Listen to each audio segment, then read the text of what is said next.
ಹೇಳಿದ್ಲು.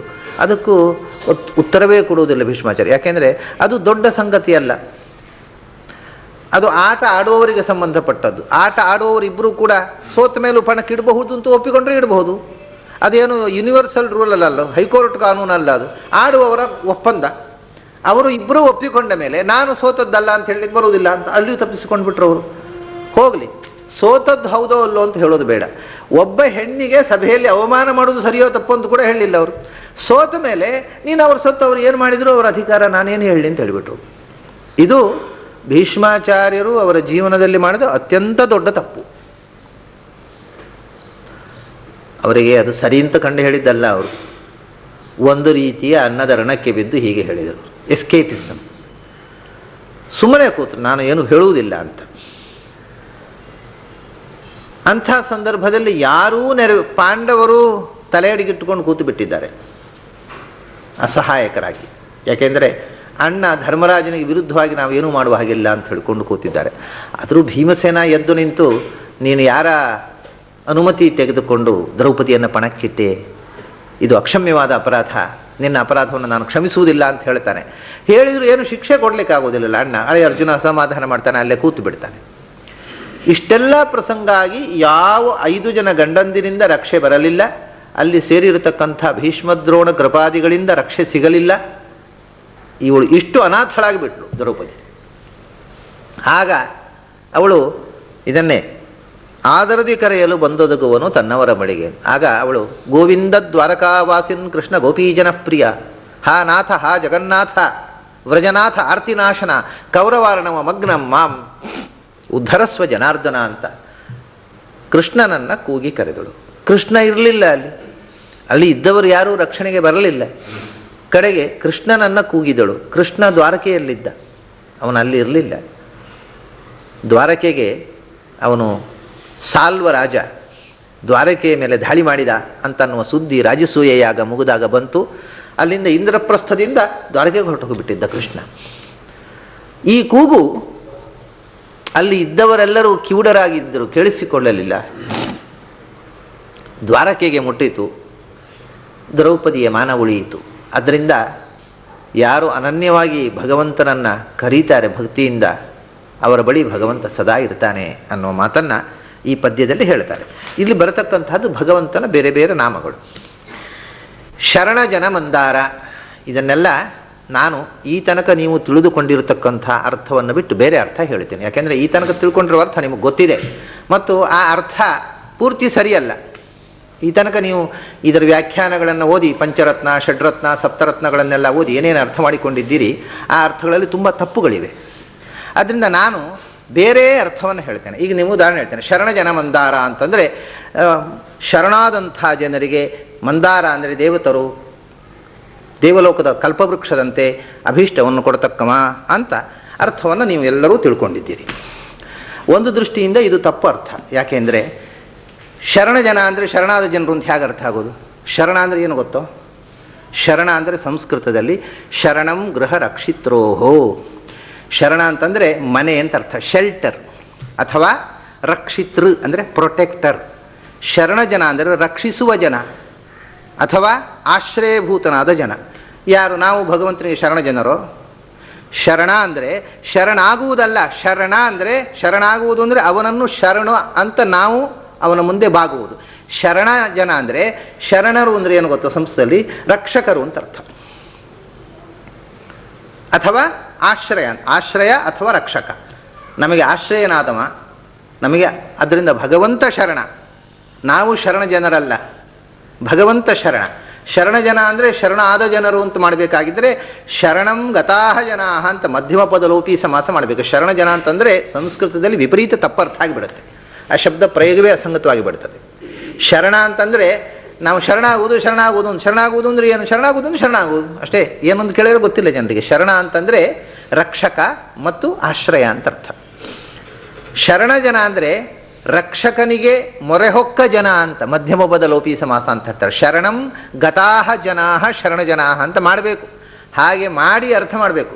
ಅದಲ್ಲದೆ ಇದಕ್ಕೆ ಬೇರೆ ಅರ್ಥಗಳಿವೆ ನೋಡಿ. ಇದನ್ನು ಶರಣಜನ ಮಂದಾರ ಅನ್ನೋದು ಒಂದು ಶಬ್ದ ಆಗಲಿ, ಅದು ಹೌದು. ಶರಣ ಜನ ಮಂದಾರ ಅನ್ನೋದು 3 ಶಬ್ದ, ಅದೂ ಹೌದು. ಶರಣ ಜನಮಂದಾರ ಅದು ಒಂದು ಶಬ್ದ. ಹೀಗೆ ಇದನ್ನು ಇಷ್ಟು ಬಗೆಯಿಂದ ಭಗವಂತನ ನಾಮಗಳಾಗಿ ನಾವು ಬಳಸಬೇಕು. ಶರಣ ಜನಮಂದಾರ ಒಂದು ಶಬ್ದ, ಆಮೇಲೆ ಶರಣ ಜನಮಂದಾರ ಇನ್ನೊಂದು ಶಬ್ದ, ಮತ್ತೊಂದು ಶರಣ ಜನ ಮಂದಾರ 3 ಶಬ್ದ. ಯಾಕೆಂದರೆ ಭಗವಂತನ ನಾಮಗಳಲ್ಲಿ ವೈಶಿಷ್ಟ್ಯ ಏನು ಅಂದರೆ, ಆ ನಾಮಗಳಲ್ಲಿ ಎಷ್ಟು ಅರ್ಥವನ್ನು ನಾವು ಅನುಸಂಧಾನ ಮಾಡ್ತೇವೆ ಅಷ್ಟರಿಂದ ಆ ನಾಮಕ್ಕೆ ವೈಶಿಷ್ಟ್ಯ ಬರೋದು. ಈ ಅರ್ಥಾನುಸಂಧಾನವೇ ಮುಖ್ಯ. ಇಲ್ಲಿ ಬರೇ ನಾಮಗಳು ಎಲ್ಲ ಗ್ರಂಥಗಳು ಇರೋ ನಾಮಗಳನ್ನ ಇಲ್ಲೂ ಹಾಕಿದ್ದಾರೆ. ಬರೇ ನಾಮಗಳನ್ನು ಉಚ್ಚಾರ ಮಾಡೋದಲ್ಲ, ನಾಮಗಳ ಹಿಂದೆ ಇರುವ ಅರ್ಥ ವಿಶೇಷಗಳನ್ನು ತಿಳ್ಕೊಳ್ಬೇಕು. ಶರಣ ಜನ ಮಂದಾರ ಅಂತಂದರೆ ಪ್ರಸಿದ್ಧವಾದ ಅರ್ಥ ಶರಣವನ್ನು ಹೊಂದಿದ ಜನ. ಶರಣ ಜನ ಅಲ್ಲ, ಶರಣವನ್ನು ಹೊಂದಿದ. ಶರಣ ಅಂದರೆ ಭಗವಂತನೇ ಶರಣ ಅಂತ ಅವನನ್ನು ಆಶ್ರಯಿಸಿದ, ಅವನಿಗೆ ಮಣಿದ, ತನ್ನನ್ನು ಅರ್ಪಿಸಿಕೊಂಡ ಜನರು ಶರಣ ಜನರು. ಅಂದರೆ ಶರಣಾಗತರಾದ ಜನರು.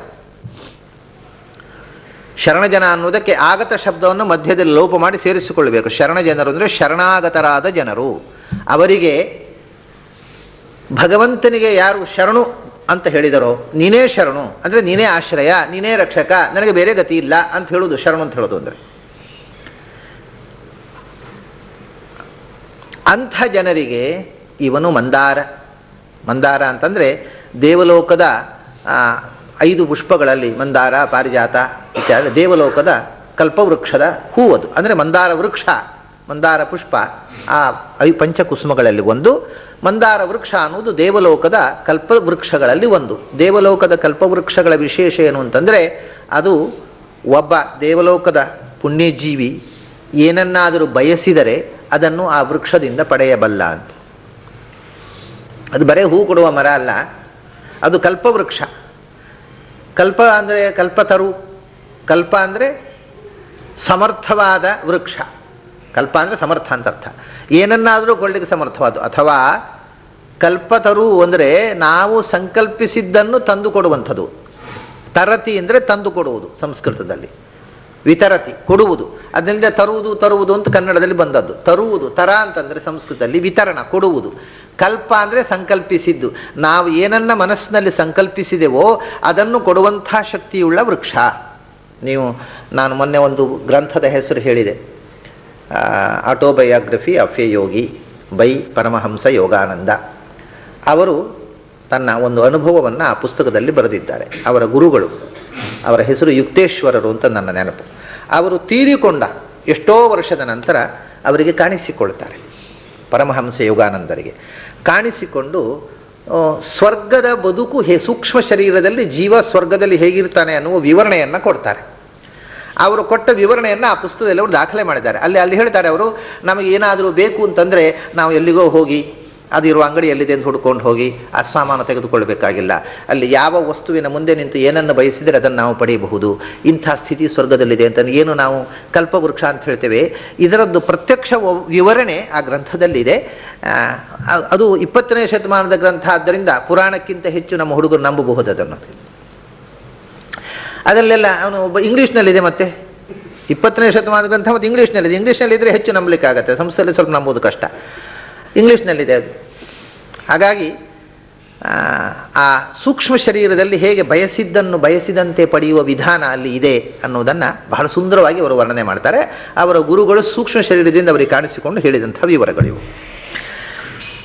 ಅಂಥ ವೃಕ್ಷಗಳಲ್ಲಿ ಒಂದು ಮಂದಾರ, ಬಯಸಿದ್ದನ್ನು ಕೊಡುವ ಮರ. ಹಾಗೆ ಭಗವಂತ ಯಾರು ಶರಣಾಗತರಾಗ್ತಾರೆ ಅಂಥವರಿಗೆ ಬಯಸಿದ್ದನ್ನು ಕೊಡ್ತಕ್ಕವ ಅಂತ ಅರ್ಥ. ಶರಣ ಜನ ಮಂದಾರ ಅಂತ. ಇದು ಒಂದು ಸಾಮಾನ್ಯವಾದ ಅರ್ಥ. ಯಾಕೆಂದರೆ ಭಗವಂತನಿಗೆ ಕಲ್ಪವೃಕ್ಷವನ್ನು ಹೋಲಿಸುವುದೇ ಅಪರಾಧ. ಈ ಕಲ್ಪವೃಕ್ಷ ಏನು ಕೊಟ್ಟೀತು? ಅದು ಸ್ವರ್ಗಕ್ಕೆ ಹೋದವರಿಗೆ ಸ್ವರ್ಗದಲ್ಲಿ ಇದ್ದಷ್ಟು ಕಾಲ ಅವರು ಕೇಳಿದ್ದೇನೋ ಕೆಲವು ಸಿಗಬಹುದು. ಆದರೆ ಇವನು ಹಾಗಲ್ಲ, ಅವನು ಅನುದಿನವೂ ಎಲ್ಲವನ್ನೂ ಕೊಡ್ತಕ್ಕವ.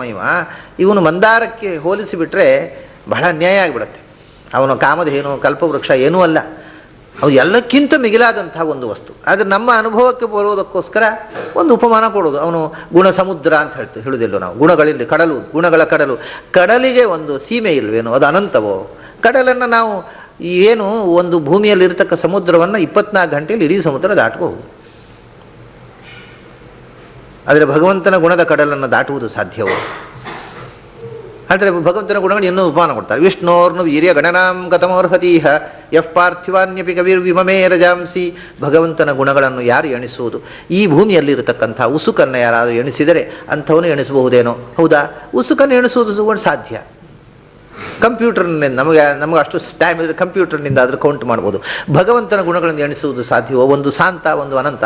ಇದೇನು ಅಂದರೆ ಸುಮ್ಮನೆ ನಮಗೆ ಗೊತ್ತಿರುವ ದೃಷ್ಟಾಂತ. ಇದು ಎಷ್ಟು ಅಸಾಧ್ಯ ಯೋಚನೆ ಮಾಡುವು, ಇದಕ್ಕಿಂತಲೂ ಅನಂತ ಅಂತ ಹೇಳಲಿಕ್ಕೆ ಒಂದು ಮೊದಲನೇ ಫಸ್ಟ್ ಸ್ಟೇಜ್ ಅಷ್ಟೇ. ಹಾಗೆ ಮಂದಾರ ಅನ್ನೋದು ಭಗವಂತನ ಕಾಮಿತಾರ್ಥಪ್ರದ ಅನ್ನುವುದಕ್ಕೆ ಒಂದು ದೊಡ್ಡ ದೃಷ್ಟಾಂತವೇ ಅಲ್ಲ.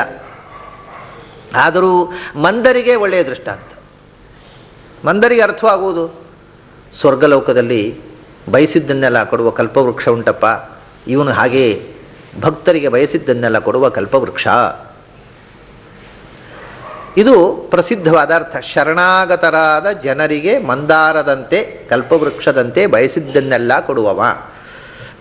ಇದು ತುಂಬ ಸ್ಥೂಲವಾದ ಅರ್ಥ. ಇದರ ಒಳಕ್ಕೆ ಹೋಗಬೇಕೀಗ, ಈ ಶಬ್ದವನ್ನು ಒಡೆಯಬೇಕು. ಭಗವಂತ ಶರಣ, ಭಗವಂತ ಜನ, ಭಗವಂತ ಮಂದಾರ, ಇವು ಬೇರೆ ಬೇರೆ ಶಬ್ದಗಳು. ಶರಣ ಅನ್ನೋದು ಭಗವಂತನ ಹೆಸರು. ಯಾಕೆ? ನಾನು ಆಗ ಹೇಳಿದೆ, ಶರಣ ಅಂದರೆ ಏನು? ಶರಣ ಅಂದರೆ ಆಶ್ರಯ. ಸಂಸ್ಕೃತದಲ್ಲಿ ಶರಣ ಅನ್ನೋದಕ್ಕೆ ಆಶ್ರಯ ಅಂತ ಅರ್ಥ. ನೀನು ಸರ್ವಾಶ್ರಯ, ನೀನು ಎಲ್ಲರಿಗೂ ಶರಣ. ನಿನಗೆ ಶರಣಾದವರಿಗೂ ಶರಣ, ನಿನಗೆ ಶರಣಾಗದವರಿಗೂ ನೀನೇ ಶರಣ. ಈ ಒಂದು ಸುಭಾಷಿತ ಐತೆ ಸಂಸ್ಕೃತದಲ್ಲಿ. ನಡೆಯುವವರಿಗೂ ಭೂಮಿ ಆಶ್ರಯ, ಜಾರಿ ಬೀಳುವವರಿಗೂ ಭೂಮಿಯೇ ಆಶ್ರಯ. ಹಾಗೆ ನಿನ್ನನ್ನು ನಂಬುವವರಿಗೂ ನೀನೇ ಆಶ್ರಯ, ನೀನು ಆಶ್ರಯ ಅಂತ ನಂಬದವರಿಗೂ ನೀನೇ ಆಶ್ರಯ. ಮತ್ತು ಅವರಿಗೆ ಯಾರ ಆಶ್ರಯ? ಅವರಿಗೆ ಯಾರ ಗತಿ? ಅದರಿಂದ ನೀನು ಎಲ್ಲರಿಗೂ ಶರಣ, ಎಲ್ಲರ ಆಶ್ರಯ. ಮತ್ತು ಇನ್ನೊಂದರ್ಥ ರಕ್ಷಕ, ಪ್ರೊಟೆಕ್ಟರ್. ನೀನು ಎಲ್ಲರಿಗೂ ಆಶ್ರಯ, ನೀನು ಎಲ್ಲರದರ ರಕ್ಷಕ, ಸರ್ವರಕ್ಷಕ, ಸರ್ವಾಶ್ರಯ. ಇದು ಶರಣ ಶಬ್ದದ ಅರ್ಥ. ಅಲ್ಲಿ ಮುಗಿಯಲಿಲ್ಲ, ಇನ್ನೂ ಹೊಡೆಯಬೇಕದನ್ನು. ಶರಣ ಅಂತ 3 ಅಕ್ಷರ ಒಟ್ಟಿಗೆ ಒಂದೇ ಶಬ್ದ ಮಾಡಿಬಿಟ್ಟೆವು ನಾವು. ಇದನ್ನು ನೋಡಿಬೇಕೀಗ. ಪ್ಲಸ್ ರಣ. ಪ್ಲಸ್ ರಣ. ರಣ ಅಂತಂದರೆ ಶಬ್ದ. ಎಲ್ಲ ಶಬ್ದಗಳಿಂದ ನುತಿಸಲ್ಪಡುವವನು ರಣ. ರಣ್ಯತೆ ಇತಿ ರಣಃ. ವೇದಗಳಿಂದ ಪ್ರತಿಪಾದ್ಯ. ಅರಣಿ ಅನ್ನುವಲ್ಲಿ ಈ ನಿರ್ವಚನವನ್ನು ಆಚಾರ್ಯರು ತೈತ್ರೀಯ ಭಾಷ್ಯದಲ್ಲಿ ಬರೆದಿದ್ದಾರೆ, ಅಲ್ಲ ಕಾಠಕ ಭಾಷ್ಯದಲ್ಲಿ. ಅದನ್ನ ರಣ ಅಂದರೆ ರಣಶಬ್ದೇ ಅಂತ. ರಣರಣಿಸುವುದು ಅಂತ ಹೇಳ್ತೇವಲ್ಲ, ಸದ್ದು ರಣರಣಿಸಿತು ಅಂತ. ರಣ ಅನ್ನೋದಕ್ಕೆ ಸದ್ದು ಅಂತ ಅರ್ಥ. ಶಬ್ದ ರಣ ಅಂದರೆ ಶಬ್ದ. ರಣ ಅಂದರೆ ಶಬ್ದದಿಂದ ವಾಚ್ಯನಾದವನು ರಣ. ರಣ್ಯತೆ ಇತಿ ರಣಃ. ಎಲ್ಲ ಶಬ್ದಗಳಿಂದ ವಾಚ್ಯನಾದವನು ಅಂತ ಅರ್ಥ. ಏನು ಅಂತ ಎಲ್ಲ ಶಬ್ದಗಳು ಹೊಗಳ್ತೇವೆ ಅವನನ್ನು? ಶಂ ಇತಿ ರಣ್ಯತೆ. ಅವನು ಶಾ ಅಂದರೆ ಶನ್ನೋ ಮಿತ್ರ ಶಂ ವರುಣ. ಅವನು ಆನಂದ ಸ್ವರೂಪ. ಅಂದರೆ ಆನಂದ ಸ್ವರೂಪ. ಅವನು ಆನಂದ ಸ್ವರೂಪ ಅಂತ ಎಲ್ಲ ಶಬ್ದಗಳು ಅವನನ್ನು ಕೊಂಡಾಡ್ತವೆ. ಆದ್ದರಿಂದ ಅವನು ಶರಣ. ಪ್ಲಸ್ ರಣ. ಇನ್ನೂ ಹೊಡಿಲಿಕ್ಕೆ ಬರೋದಿಲ್ವ? ಬರುತ್ತೆ. ಪ್ಲಸ್ ರ ಪ್ಲಸ್ ಣ. ಅಂದರೆ ಆನಂದ ಸ್ವರೂಪ. ರಮ್ ಅಂದರೆ ರಮಣ, ಕ್ರೀಡಾ ಸ್ವರೂಪ. ಅಂದರೆ ಏನು? ಅಂದರೆ ಜಗತ್ತನ್ನು ಎಲ್ಲವನ್ನೂ ಸೃಷ್ಟಿ ಸ್ಥಿತಿ ಸಂಹಾರಗಳಿಗೆ ಒಳಪಡಿಸುವುದು ಅವನಿಗೆ ಒಂದು ಒಂದು ಕ್ರೀಡೆ. ಆ ಕ್ರೀಡೆ ಎನ್ನುವುದು ಅವನ ಆನಂದೋದ್ರೇಕದಿಂದ ಬಂದದ್ದು. ಮತ್ತು ಇಡೀ ವಿಶ್ವವನ್ನು ಸೃಷ್ಟಿ ಸ್ಥಿತಿ ಸಂಹಾರ ಮಾಡಲಿಕ್ಕೆ ಬೇಕಾದಂಥ ಪೂರ್ಣವಾದ ಉಳ್ಳವ. ಅಂದರೆ ಬಲ. ನಕಾರೋ ಬಲಂ ಶಕಾರ ಪ್ರಾಣ ಆತ್ಮ, ತೈತ್ರೀಯ ಉಪನಿಷತ್ತು. ನಕಾರೋ ಬಲಂ. ಅಂದರೆ ಬಲ. ಅವನು ಬಲ ಸ್ವರೂಪ, ಅವನು ಕ್ರೀಡಾ ಸ್ವರೂಪ, ಅವನು ಆನಂದ ಸ್ವರೂಪ. ಆದ್ದರಿಂದ ಅವನು ಣ. ಅದರ ವಿಶೇಷವಾಗಿ ಏನು ಯಾವ ರೀತಿ ವಿಹರಿಸಿದರೂ, ಎಂಥ ಕ್ರಿಯೆಯನ್ನು ಮಾಡಿದರೂ ಅವನು ಅದರಿಂದ ಆಯಾಸವನ್ನು ಹೊಂದುವುದಿಲ್ಲ, ಅವನು ದುಃಖಕ್ಕೆ ಒಳಗಾಗುವುದಿಲ್ಲ. ಅವನು ಸದಾ ಆನಂದ ಸ್ವರೂಪ ಅಂತ ಸಮಸ್ತ ವೇದಗಳು ರಣರಣಿಸುತ್ತಿವೆ. ಆದ್ದರಿಂದ ಅವನು ಶರಣ. ಆದ್ದರಿಂದಲೇ ಅವನು ಎಲ್ಲರಿಗೂ ಶರಣ, ಎಲ್ಲರಿಗೂ ಆಶ್ರಯ ಮತ್ತು ಎಲ್ಲರ ಶರಣ, ಎಲ್ಲರ ರಕ್ಷಕ. ಇದು ನಾವು ಶರಣ ಅನ್ನುವ ಶಬ್ದದಿಂದ ತಿಳ್ಕೊಳ್ಬೇಕಾದಂಥ ಒಂದು ಅರ್ಥದ ತುಣುಕು. ಆಮೇಲೆ ಅವನು ಶರಣ, ಅವನು ಜನ. ಯಾಕೆ ಜನ? ಜನ ಅಂದರೆ ಅವನೇ ರೀ, ಉಳಿದವರೆಲ್ಲ ಜನರೇ ಅಲ್ಲ. ನಿಜವಾದ ಜನ ಅಂದರೆ ಅವನೇ. ಜನ ಅಂದರೆ ಏನು? ಜನಾರ್ದನ ಅನ್ನುವಲ್ಲಿ ಜನ ಶಬ್ದಕ್ಕೆ ಏನರ್ಥ? ಜನ ಅಂದರೆ ಜನಯತೀತಿ ಜನ, ಜನಕ ಅಂತ ಅರ್ಥ. ಕಾ ತೆಗೆದ್ರೆ ಜನವೇ ಉಳಿಯೋದು. ಜನ ಅಂದರೆ ಜನಕ. ನೀನು ಎಲ್ಲರ ಅಪ್ಪ. ಒಬ್ಬೊಬ್ಬರು ಕೆಲವರಿಗೆ ಅಪ್ಪಂದಿರ ಆಗಬಹುದು, ಎಲ್ಲರಿಗೂ ಅಪ್ಪ ಆಗುವನು ಯಾರು? ಜಗನ್ನಾಥ ತ್ವಮೇವ ಮಾತಾ ಚ ಪಿತಾ ತ್ವಮೇವ, ಎಲ್ಲರಿಗೂ ತಂದೆಯಾದವ ಜನ. ಜನ ಅಂದರೆ ಜನಕ. ಜನಯತೀತಿ ಜನಃ ಜನಕಃ, ಎಲ್ಲರಿಗೂ ಅಪ್ಪ. ಓಹೋ, ಎಲ್ಲರನ್ನು ಪಾಲಿಸುವಮ. ಯೋ ನಃ ಪಿತಾ ಜನಿತಾ ಯೋ ವಿಧಾತಾ ಧಾಮಾನಿ ವೇದ ಭುವನಾನಿ ವಿಶ್ವ.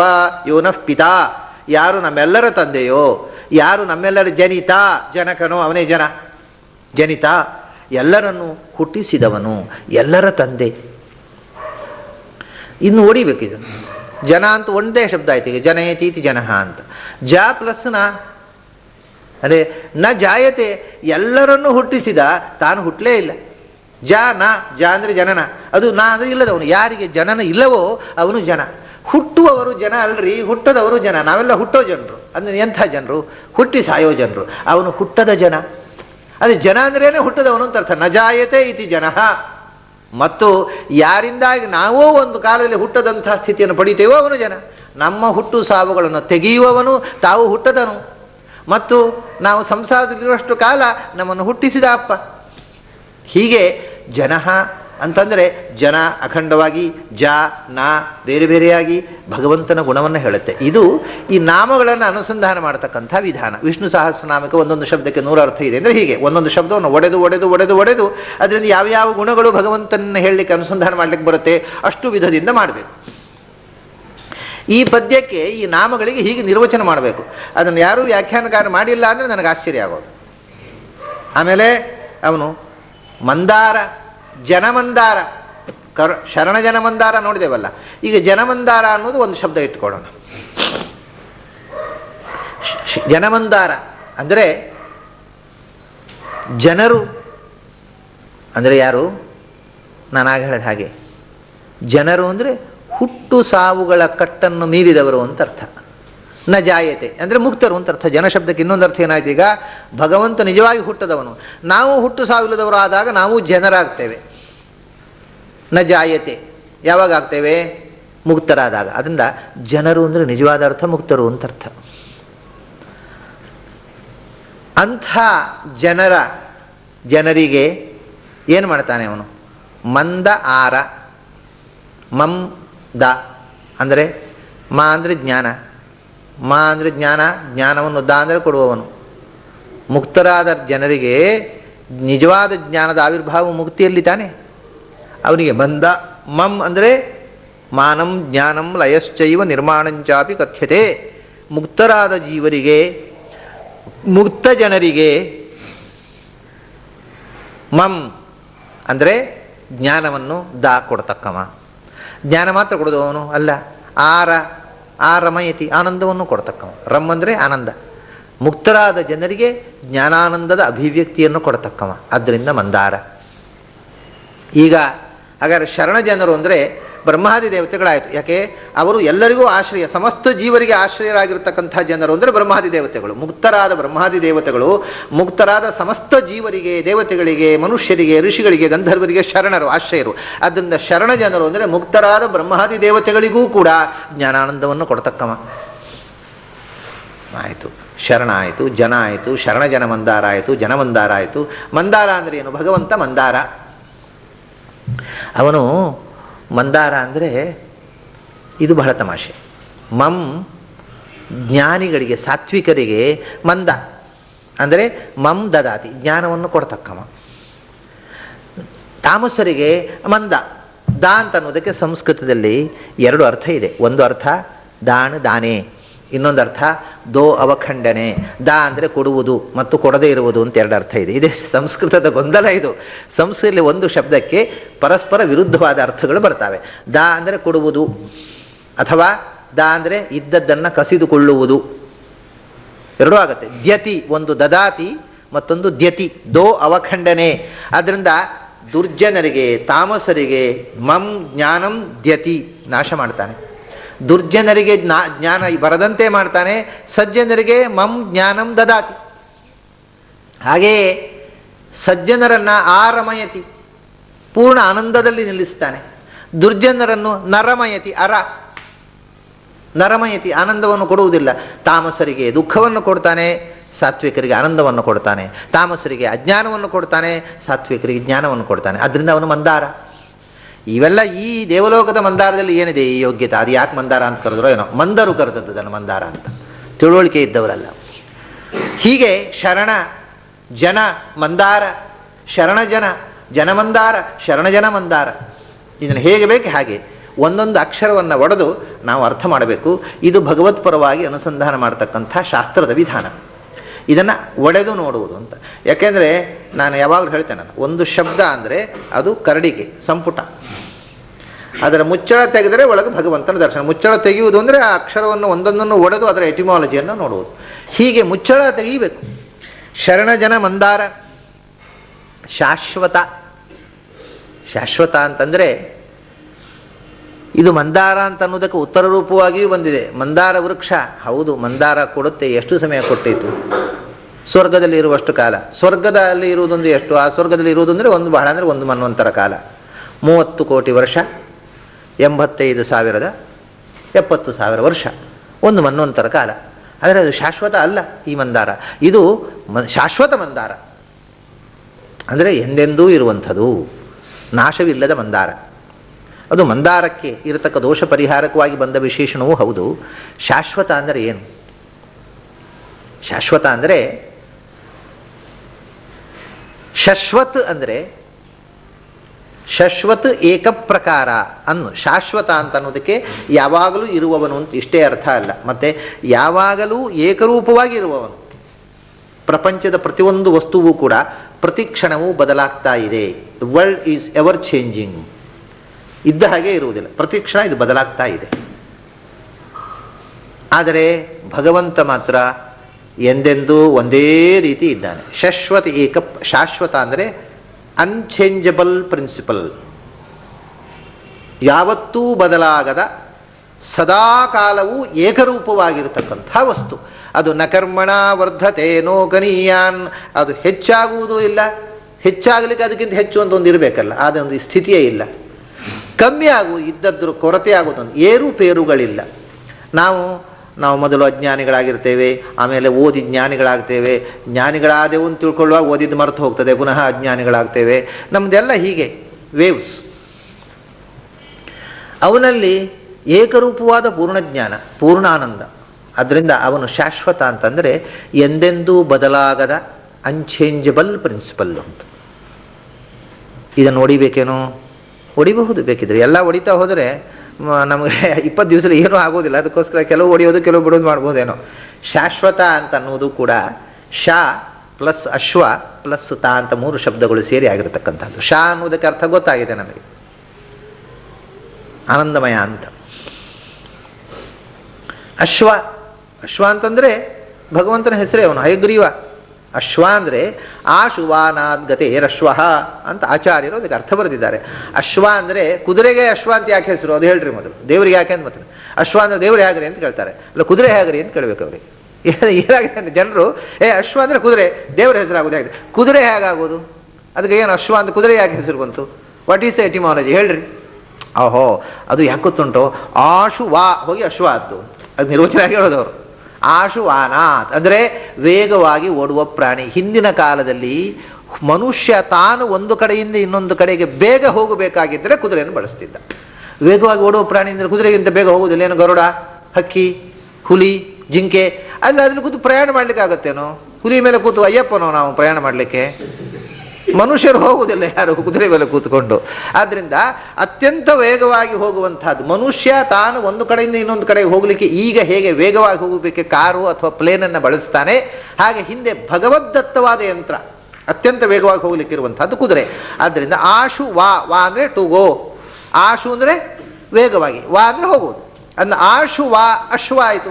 ಅತ್ಯಂತ ವೇಗವಾಗಿ ನಾವು ಒಂದು ಕಡೆಗೆ ಹೋಗಿ ಸೇರಬೇಕಾಗಿದ್ದರೆ ಬಳಸಬೇಕಾದ ಸಾಧನ ಅಂತ. ಹಾಗಾದರೆ ಅತ್ಯಂತ ವೇಗವಾಗಿ ಹೋಗುವಂಥದ್ದು ಅಂತ. ಆ ಅತ್ಯಂತ ವೇಗವಾಗಿ ಹೋಗುವಂಥದ್ದು ಯಾವುದು? ಕುದುರೆಯೋ ಭಗವಂತನೋ? ಇನ್ನೊಂದು ಹೋಗುವುದು ಅಂದರೆ to go is to know ಸಂಸ್ಕೃತದಲ್ಲಿ. ಅತ್ಯಂತ ವೇಗವಾಗಿ ಎಲ್ಲವನ್ನೂ ಗ್ರಹಿಸಬಲ್ಲದ್ದು. ಆದ್ದರಿಂದ ಅಶ್ವ ಅಂತ ಹೇಳಿದರೆ ಇನ್ನೊಂದು ಅರ್ಥ ಇಂಟೆಲೆಕ್ಟ್ ಅಂತ. ಅತ್ಯಂತ ವೇಗವಾಗಿ ಎಲ್ಲವನ್ನೂ ಗ್ರಹಿಸುವುದು. ವಾ ಅಂದರೆ ಟು ನೋ. ಅತ್ಯಂತ ವೇಗವಾಗಿ ಎಲ್ಲವನ್ನೂ ಗ್ರಹಿಸುವಂತಹ ಪ್ರತಿಭೆಗೆ ಅಶ್ವ ಅಂತ ಹೇಳ್ತಾರೆ. ಹಾರ್ಸ್ ಪವರ್ ಅಂತಂದರೆ ದೇಹ ಬಲ ಅಲ್ಲ, ಬುದ್ಧಿಬಲ ಸಂಸ್ಕೃತದಲ್ಲಿ. ಆದ್ದರಿಂದ ಅತ್ಯಂತ ವೇಗವಾಗಿ ಗ್ರಹಿಸುವ ಬುದ್ಧಿಬಲ, ಆ ಬುದ್ಧಿಗೂ ನಿಲುಕದಷ್ಟು ವೇಗವಾಗಿ ನಮ್ಮನ್ನು ದಾಟಿ ಹೋಗುವ ಭಗವಂತ ನಿಜವಾದ ಅಶ್ವ ಅಲ್ವೇನು? ಅವನು ಆಸೀನೋ ದೂರಂ ವ್ರಜತಿ, ಅವನು ಕೂತಲ್ಲೇ ನಮಗಿಂತ ವೇಗವಾಗಿ ನಮಗಿಂತ ದೂರ ಹೋಗಿಬಿಡ್ತಾನೆ, ಕೂತಲ್ಲೇ ಇರ್ತಾನೆ ಅಂತಾರೆ ವೇದದಲ್ಲಿ. ಆಸೀನಃ, ಕೂತಲ್ಲೇ ಇದ್ದಲ್ಲೇ ಇದ್ದಾನೆ, ಆದರೆ ನಮಗೆ ಸಿಗದಷ್ಟು ದೂರ ಓಡಿ ಹೋಗಿಬಿಡ್ತಾನೆ. ಶಯಾನಃ, ಮಲಗಿದಲ್ಲೇ ಮಲಗಿರ್ತಾನೆ, ಎಲ್ಲೆಲ್ಲಿಗೂ ಹೋಗಿಬಿಡ್ತಾನೆ. ಶಯಾನೋ ಯಾತಿ ಸರ್ವತಃ, ಯಾಕೆ ಅವನು ಅಘಟಿತ ಘಟನಾ ಸಮರ್ಥ ಮತ್ತು ಅವನು ಆಮ್ನಿ ಪ್ರೆಸೆಂಟ್ ಸರ್ವಗತ, ಇದ್ದಲ್ಲೇ ಇರ್ತಾನೆ ಮತ್ತು ನಮಗೆ ಸಿಲುಕದಷ್ಟು ದೂರ ಹೋಗಿರ್ತಾನೆ. ಅಂದರೆ ಅಲ್ಲಿ ಕ್ಷಿತಿಜಗ ಹಾಗೆ ಇರ್ತಾನೆ, ಇದ್ದ ಹಾಗೆ ದೂರಕ್ಕೆ ಹೋಗ್ತಾ ಇರ್ತಾನೆ, ನಮಗೆ ಎಟಕುವುದಿಲ್ಲ. ಅದರಿಂದ ಭಗವಂತ ಅಶ್ವ, ಭಗವಂತ ಶಾ, ಭಗವಂತ ಅಶ್ವ ಎಲ್ಲವೂ ಹೌದು. ಆಮೇಲೆ ಭಗವಂತ ಈ ಶಾ ಮತ್ತು ಅಶ್ವ ಎರಡರಿಂದ ನಾವೇನು ಹೇಳಿದಾಗಾಯಿತು? ಆಶುವ, ಅತ್ಯಂತ ಶೀಘ್ರವಾಗಿ ಎಲ್ಲವನ್ನು ಗ್ರಹಿಸಬಲ್ಲಂಥ ಪೂರ್ಣ ಜ್ಞಾನ ಸ್ವರೂಪ. ಶಾ ಅಂದರೆ ಆನಂದ ಸ್ವರೂಪ. ಹೀಗೆ ಶಾ ಅಶ್ವ ಅಂದರೆ ಜ್ಞಾನಾನಂದ ಸ್ವರೂಪ ಅಂತ ಆಯ್ತು. ಮತ್ತೆ ನಾವು ಎಲ್ಲ ಶಬ್ದಗಳಿಂದ ತಿಳ್ಕೊಳ್ಳೋದೇನು? ಭಗವಂತ ಸಚ್ಚಿದಾನಂದ ಸ್ವರೂಪ, ಭಗವಂತ ಸಚ್ಚಿದಾನಂದ ಸ್ವರೂಪ. ಆಮೇಲೆ ಅಂಥ ಜ್ಞಾನಾನಂದಮಯನಾಗಿ ತಾ ಅಂದರೆ ತತ, ಎಲ್ಲ ಕಡೆ ತುಂಬಿರುವವನು ಅವನು ಶಾಶ್ವತ. ಎಲ್ಲ ಕಡೆ ತುಂಬಿರುವವನು ಆನಂದಪೂರ್ಣನಾಗಿ, ಜ್ಞಾನಮಯನಾಗಿ, ಆನಂದಮಯನಾಗಿ ಎಲ್ಲೆಡೆ ತುಂಬಿರುವಂಥ ಸತ್ಯ ಯಾವುದೋ ಅದು ಶಾಶ್ವತ. ಮತ್ತು ಅದು ಒಮ್ಮೆ ಆನಂದ ಜ್ಞಾನದಲ್ಲಿ ವೃದ್ಧಿ ಹ್ರಾಸ ಇಲ್ಲ. ಆ ತತಿಯಲ್ಲಿ ಕೂಡ ಒಮ್ಮೆ ವ್ಯಾಪ್ತನಾಗಿರ್ತಾನೆ, ಮತ್ತೊಮ್ಮೆ ಸ್ವಲ್ಪ ಕುಗ್ಗುತ್ತಾನೆ, ಆಮೇಲೆ ಮತ್ತೆ ದಿವಸ ಹಿಗ್ಗುತ್ತಾನೆ. ಅಂದರೆ ಅದೇನು ಅವಲಕ್ಕಿ ಮೊಸರಿನಲ್ಲಿ ಹಾಕಿದ ಹಾಗಲ್ಲ, ಮೊಸರು ಹಾಕಿದ ಕೂಡಲೇ ಹೆಚ್ಚು ಕಡೆ ವ್ಯಾಪ್ತ ಆಗುತ್ತೆ, ಇರಿದ್ರೆ ಅದು ಮುದುಡಿಕೊಳ್ಳುತ್ತೆ. ಹಾಗೆ ಭಗವಂತ ಅವಲಕ್ಕಿ ಹಾಗೆ ಉಬ್ಬುವುದು ಕುಗ್ಗುವುದು ಆಗೋಲ್ಲ. ಅವನು he is always Omni present. ಆದ್ದರಿಂದ ಅವನು ಶರಣಜನ ಮಂದಾರ ಶಾಶ್ವತ. ಕರುಣಿ, ಇದಕ್ಕೆ ನಮಗೆ ಗೊತ್ತಿದೆ, ಅವನು ಶಾಶ್ವತ ಕರುಣಿ ಅಂತ ಕೂಡ ಹೇಳ್ತಾರೆ. ಅದೇನು ಬೇಕಿಲ್ಲ ಹಾಗೆ ಹೇಳೋದು. ಅವನು ಕರುಣಿ, ಸದಾ ಶಾಶ್ವತ ಅಂತ ಹೇಳಿದ್ರೆ ಆಯ್ತಲ್ಲ, ಅವನಲ್ಲಿ ಬದಲಾವಣೆ ಇಲ್ಲ ಅಂದಮೇಲೆ. ಮತ್ತು ಕಾರುಣ್ಯದಲ್ಲಿ ಕೆಲವು ಸರ್ತಿ ಕರುಣಿ, ಕೆಲವು ಕಡೆ ನಿಷ್ಕರುಣಿ ಅಂತಲ್ಲ, ಕರುಣಿ. ಅವನು ಎಲ್ಲರ ಮೇಲೂ ಕಾರುಣ್ಯಪೂರ್ಣ. ಈ ವಿಶೇಷಣ ಯಾಕೆ ಹಾಕ್ತಾರೆ ಅಂದರೆ, ಇದು ಸಂಧಿಯೇ ಕರುಣಾ ಸಂಧಿ ಅಲ್ವಾ? ಭಗವಂತ ಕರುಣಾಳು ಅಲ್ಲ. ಭಗವಂತ ಕರುಣಾಳು ಆದರೆ ಸಂಸಾರ ಯಾಕೆ ಕೊಡ್ತಾನೆ? ಅವನು ದುಃಖ ಯಾಕೆ ಕೊಡ್ತಾನೆ? ನರಕ ತಮಸ್ಸು ಯಾಕೆ ಕೊಡ್ತಾನೆ? ಅವನು ಕರುಣಾಳು ಅದನ್ನೆಲ್ಲ ಕೊಡ್ತಾನೆ ಅಂತಾರೆ ಅವರು.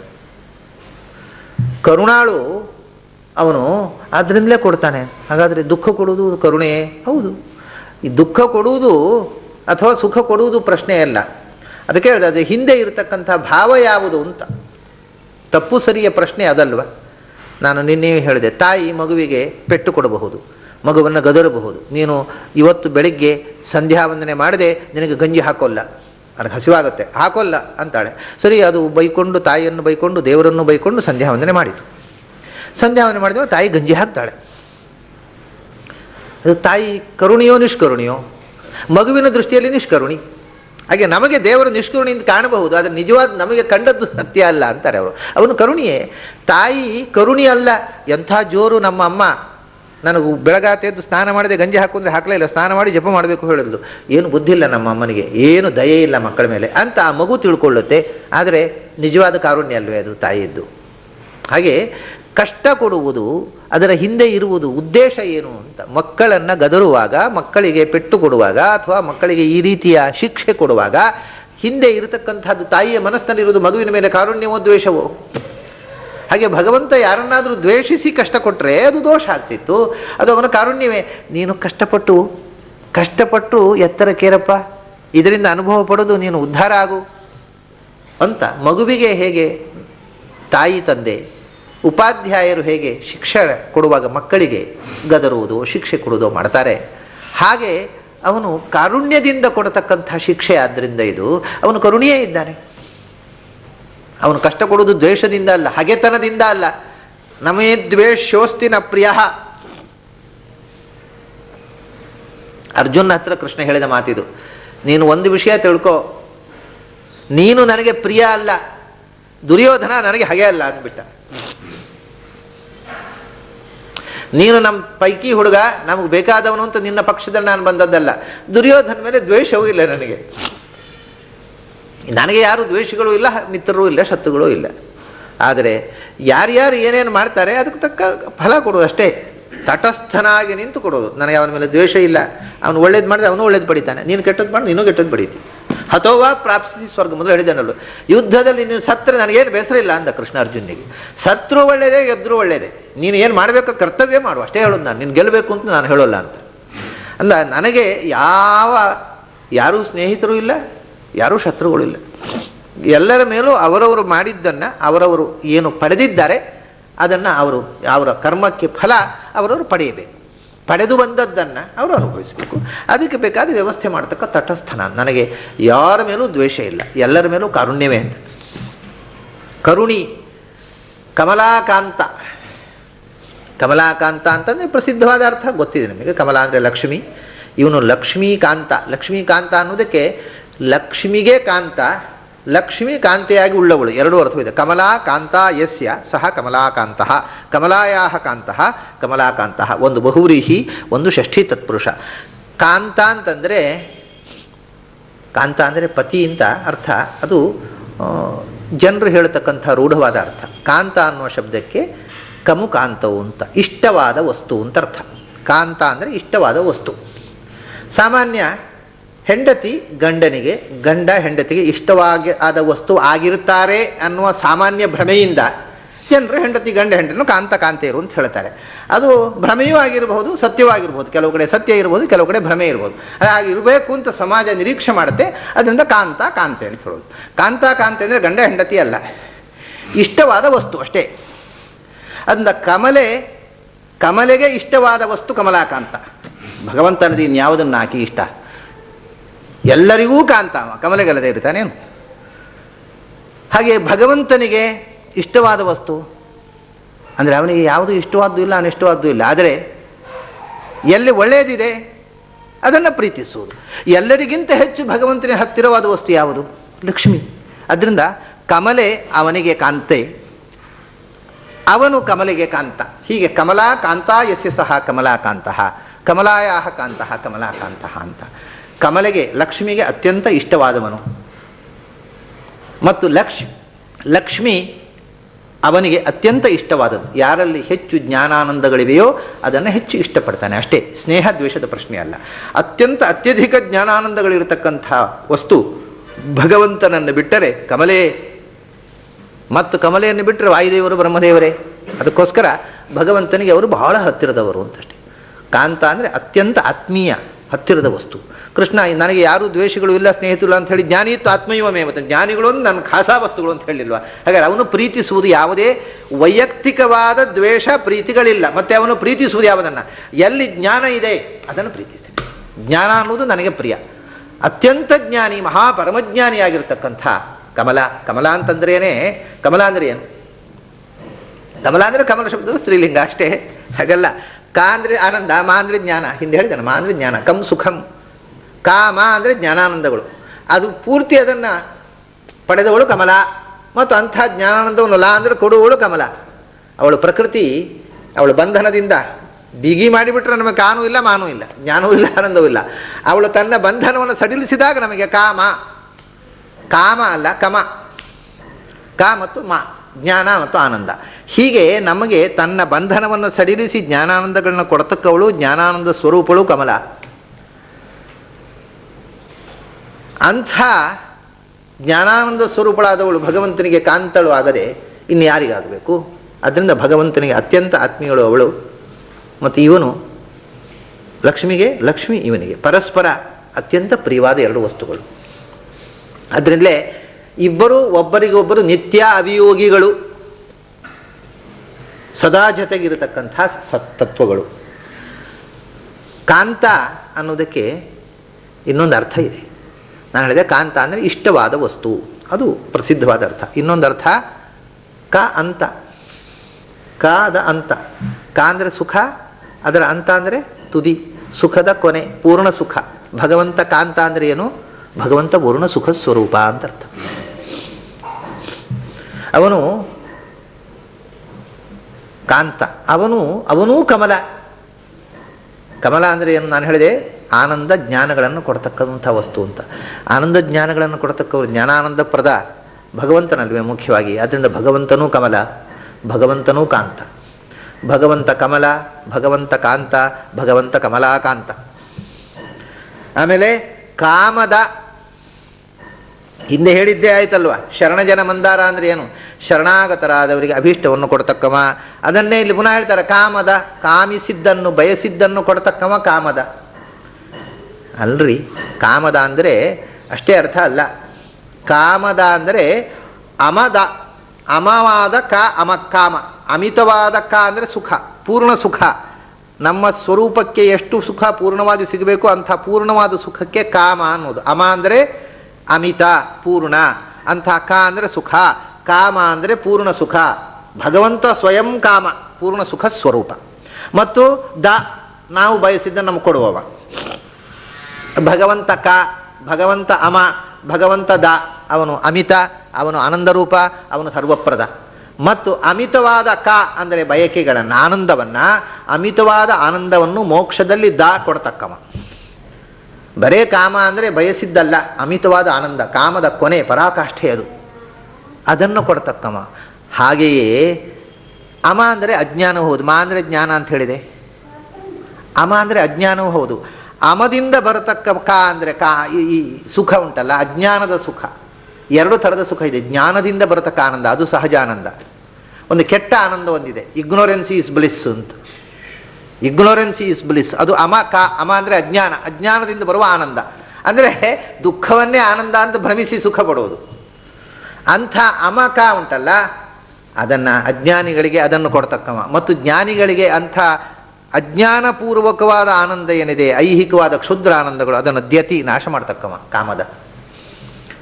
ಅಜ್ಞಾನಿಗಳೇ ಅದನ್ನೇ ಕೊಡುವವನು, ಜ್ಞಾನಿಗಳಿಗೆ ಅದನ್ನು ನಾಶ ಮಾಡುವ. ಮತ್ತು ಅಮಿತವಾದ ಆನಂದವನ್ನು ಕೊಡ್ತಕ್ಕವ, ಸ್ವತಃ ಅಮಿತ ಆನಂದ ಸ್ವರೂಪ ಮತ್ತು ಸರ್ವದಾತಾರ. ಪರಮ ಪಾವನತರ ಸುಮಂಗಳ ಚರಿತ ಪಾರ್ಥಸಖ. ಪರಮ ಪಾವನತರ, ಪರಮ ಪಾವನತರ ಮತ್ತು ಸುಮಂಗಳ ಚರಿತ, ಇದು ವಿಷ್ಣು ಸಹಸ್ರನಾಮದ್ದೇ. ಮತ್ತೆ ಪವಿತ್ರಾಣಾಂ ಪವಿತ್ರಂ ಮಂಗಲಾನಾಂಚ ಮಂಗಲಂ. ಅತ್ಯಂತ ಪವಿತ್ರವಾದ ವಸ್ತು, ಅತ್ಯಂತ ಮಂಗಲವಾದ ವಸ್ತು ಭಗವಂತ. ಮತ್ತು ಅವನ ಚರಿತ್ರೆ ಕೂಡ, ಅವನ ಗುಣಗಾನ ಮಾಡುವುದು ಕೂಡ ಅತ್ಯಂತ ಪಾವನ. ಪರಮ ಪಾವನ ತರ, ಜಗತ್ತಿನಲ್ಲಿ ಪಾವನವಾದದ್ದಕ್ಕೆ ಶ್ರೇಷ್ಠವಾದ್ದು ಪರಮ ಪಾವನ. ಪರಮ ಪಾವನಗಳಲ್ಲಿ ಎಲ್ಲ ಶ್ರೇಷ್ಠವಾದ್ದು ಪರಮ ಪಾವನ ತರ. ಅಂದರೆ ಅದಕ್ಕಿಂತ ಪವಿತ್ರವಾದದ್ದು ಇನ್ನೊಂದಿಲ್ಲ. ಪವಿತ್ರಾಣಾಂ ಪವಿತ್ರಂ. ಹಾಗೆಯೇ ಮಂಗಳಗಳಲ್ಲಿ ಶ್ರೇಷ್ಠವಾದ್ದು ಸುಮಂಗಳ, ಅತ್ಯಂತ ಶೋಭನವಾಗಿರತಕ್ಕಂಥದ್ದು, ಅತ್ಯಂತ ಶುಭಕರವಾಗಿರತಕ್ಕಂಥದ್ದು, ಅತ್ಯಂತ ಪವಿತ್ರವಾಗಿರತಕ್ಕಂಥದ್ದು ಭಗವಂತನ ಚರಿತ್ರೆ ಅಂತ. ಪರಮಪ, ಅವನ ತರ, ಇದು ಇನ್ನೊಂದು ನಾಮ. ಪರಮಪಾವನ ತರ ಅಂತ ಒಂದೇ ನಾಮ. ಪರಮಪ, ಪರಮರು ಅಂದರೆ ನಮಗಿಂತ ಹಿರಿಯರು, ಬ್ರಹ್ಮಾದಿ ದೇವತೆಗಳು, ಅವರನ್ನೂ ಪಾಲಿಸುವವ ಪರಮಪ. ಮತ್ತು ಆದ್ದರಿಂದಲೇ ಅವನು ಅವನ ತರ. ಅವನ ಅಂದರೆ ರಕ್ಷಣೆ ಮಾಡುವವನು, ಕನ್ನಡದ ಅವನ ಅಲ್ಲ, ಸಂಸ್ಕೃತ ಅವನ, ರಕ್ಷಣೆ ಮಾಡುವವನು. ಅವನ ಶ್ರೀಪತಿರಪ್ರತಿರಧಿಕೇಶಾದಿಭವಾದೆ ಕರುಣಾಪೂರ್ಣವರ ಪ್ರದಚರಿತಂ ಜ್ಞಾಪಯಮೇತೆ ಅಂತ ಆಚಾರ್ಯರು ಅವನ ಅಂತ ದೇವರನ್ನು ಕರೆದಿದ್ದಾರೆ. ಅವನ ಅಂದರೆ ರಕ್ಷಕ ಅಂತ ಅರ್ಥ. ಅವನ ತರ ಅಂದರೆ ಅವನಕ್ಕಿಂತ ಹಿರಿದಾದ ಇನ್ನೊಬ್ಬ ರಕ್ಷಕನಿಲ್ಲ, ಸರ್ವಶ್ರೇಷ್ಠ ರಕ್ಷಕ. ಅವನು ಪರಮರನ್ನೂ ಪಾಲಿಸುವವನು, ಆದ್ದರಿಂದ ಪರಮಶ್ರೇಷ್ಠ ರಕ್ಷಕ. ಅವನ ತರ, ಪರಮಪ ಅವನ ತರ. ಸುಮಂಗಳ ಚರಿತ, ಅವನ ಚರಿತ್ರೆ ಸುಮಂಗಲ. ಮಂಗಳ ಅನ್ನೋ ಶಬ್ದಕ್ಕೆ ಅರ್ಥ ನಾನು ಹಿಂದೆ ಹೇಳಿದ್ದೇನೆ. ಎಲ್ಲ ಶುಭವನ್ನೂ ಕೊಡತಕ್ಕಂಥದ್ದು, ನಮ್ಮನ್ನು ಮಗಿಗತವು ಎತ್ತರಕ್ಕೆ ಏರಿಸುವಂಥ, ಊರ್ಧ್ವಮುಖ ಗಮನಕ್ಕೆ ಕಾರಣವಾಗಿರತಕ್ಕಂಥ ಚರಿತ್ರೆ. ಮತ್ತು ಅವನು ಪಾರ್ಥ ಸಖ, ಅರ್ಜುನನಿಗೆ ಗೆಳೆಯ. ಅರ್ಜುನನಿಗೆ ಗೆಳೆಯ ಅಂತನ್ನುವುದು ಒಂದು ಅರ್ಥ ಆಯಿತು. ಅರ್ಜುನನಂತೆ ಇದ್ದವರೆಲ್ಲರಿಗೂ ಗೆಳೆಯ ಅವನು. ಯಾಕೆ? ನಾವು ಪಾರ್ಥರಾಗಬೇಕು. ನಾವು ಪಾರ್ಥರಾಗಬೇಕಾದ್ರೆ ಏನಾಗಬೇಕು? ನಮಗೆ ವೇದಾಂತ ಅಪಾರ್ಥ ಆಗಬಾರ್ದು. ಓದಿದ್ದೆಲ್ಲ ಅಪಾರ್ಥ ಆದರೆ ನಾವು ಪಾರ್ಥರಾಗೋದಿಲ್ಲ. ನಮಗೆಲ್ಲ ಅಪಾರ್ಥವೇ ಆಗೋದು, ಹಾಗಾದ್ರೆ ಪಾರ್ಥರಾಗೋದು ಹೇಗೆ? ನಾವು ಪಾರ್ಥರಾಗಬೇಕು ಅಂದರೆ ಅರ್ಥಂ ಪಾತಿ ಇತಿ ಪಾರ್ಥ ಅಂತ. ವೇದದ ಅರ್ಥವನ್ನು ಚೆನ್ನಾಗಿ ತಿಳಿದು ರಕ್ಷಣೆ ಮಾಡುವವನು ಪಾರ್ಥ. ನಮಗೆ ವೇದದ ಅರ್ಥ ಚೆನ್ನಾಗಿ ತಿಳಿದರೆ ನಾವು ಪಾರ್ಥರಾಗ್ತೇವೆ, ಆಗ ಅವನು ಸಖ ಆಗ್ತಾನೆ. ಇಲ್ಲದೇ ಇದ್ದರೆ ಎಲ್ಲ ಅಪಾರ್ಥವೇ, ಹಾಗಾದ್ರೆ ಪಾರ್ಥರಾಗೋದು ಹೇಗೆ? ಪಾರ್ಥ ಅನ್ನೋದಕ್ಕೆ ಇನ್ನೊಂದು ಅರ್ಥ ಏನು, ನಾನು ನಿನ್ನೆ ಹೇಳಿದೆ, ಪಾರ ತೀರ ಪಾರಗಮನೆ ಅಂತ. ಪಾರಯತೀತಿ ಪಾರ್ಥ ಅಂತ ಅಂದರೆ ಗಡಿ ದಾಟಿದವನು ಅಂತ. ದಡ ಸೇರಿದವನು ಅಂತ. ಪಾರವನ್ನು ಸೇರಿದವನು ಪಾರ್ಥ. ಅದರ ಅರ್ಥ ಹಾಗೆ. ಪಾರವನ್ನು, ಈಗ ನಾವು ದೋಣಿಯಲ್ಲಿ ಹೋಗ್ತಾ ಇದ್ದೇವೆ, ಸಮುದ್ರದಲ್ಲಿ ಹೋಗ್ತಾ ಇದ್ದಾಗ ಆಚೆ ದಡ ಸಿಕ್ಕಿತು ಅಂದರೆ ಪಾರಂಗತರಾದೇನು. ಪಾರ್ಥ ಅಂದರೆ ಪಾರಂಗತ, ದಡ ಸೇರಿದವನು.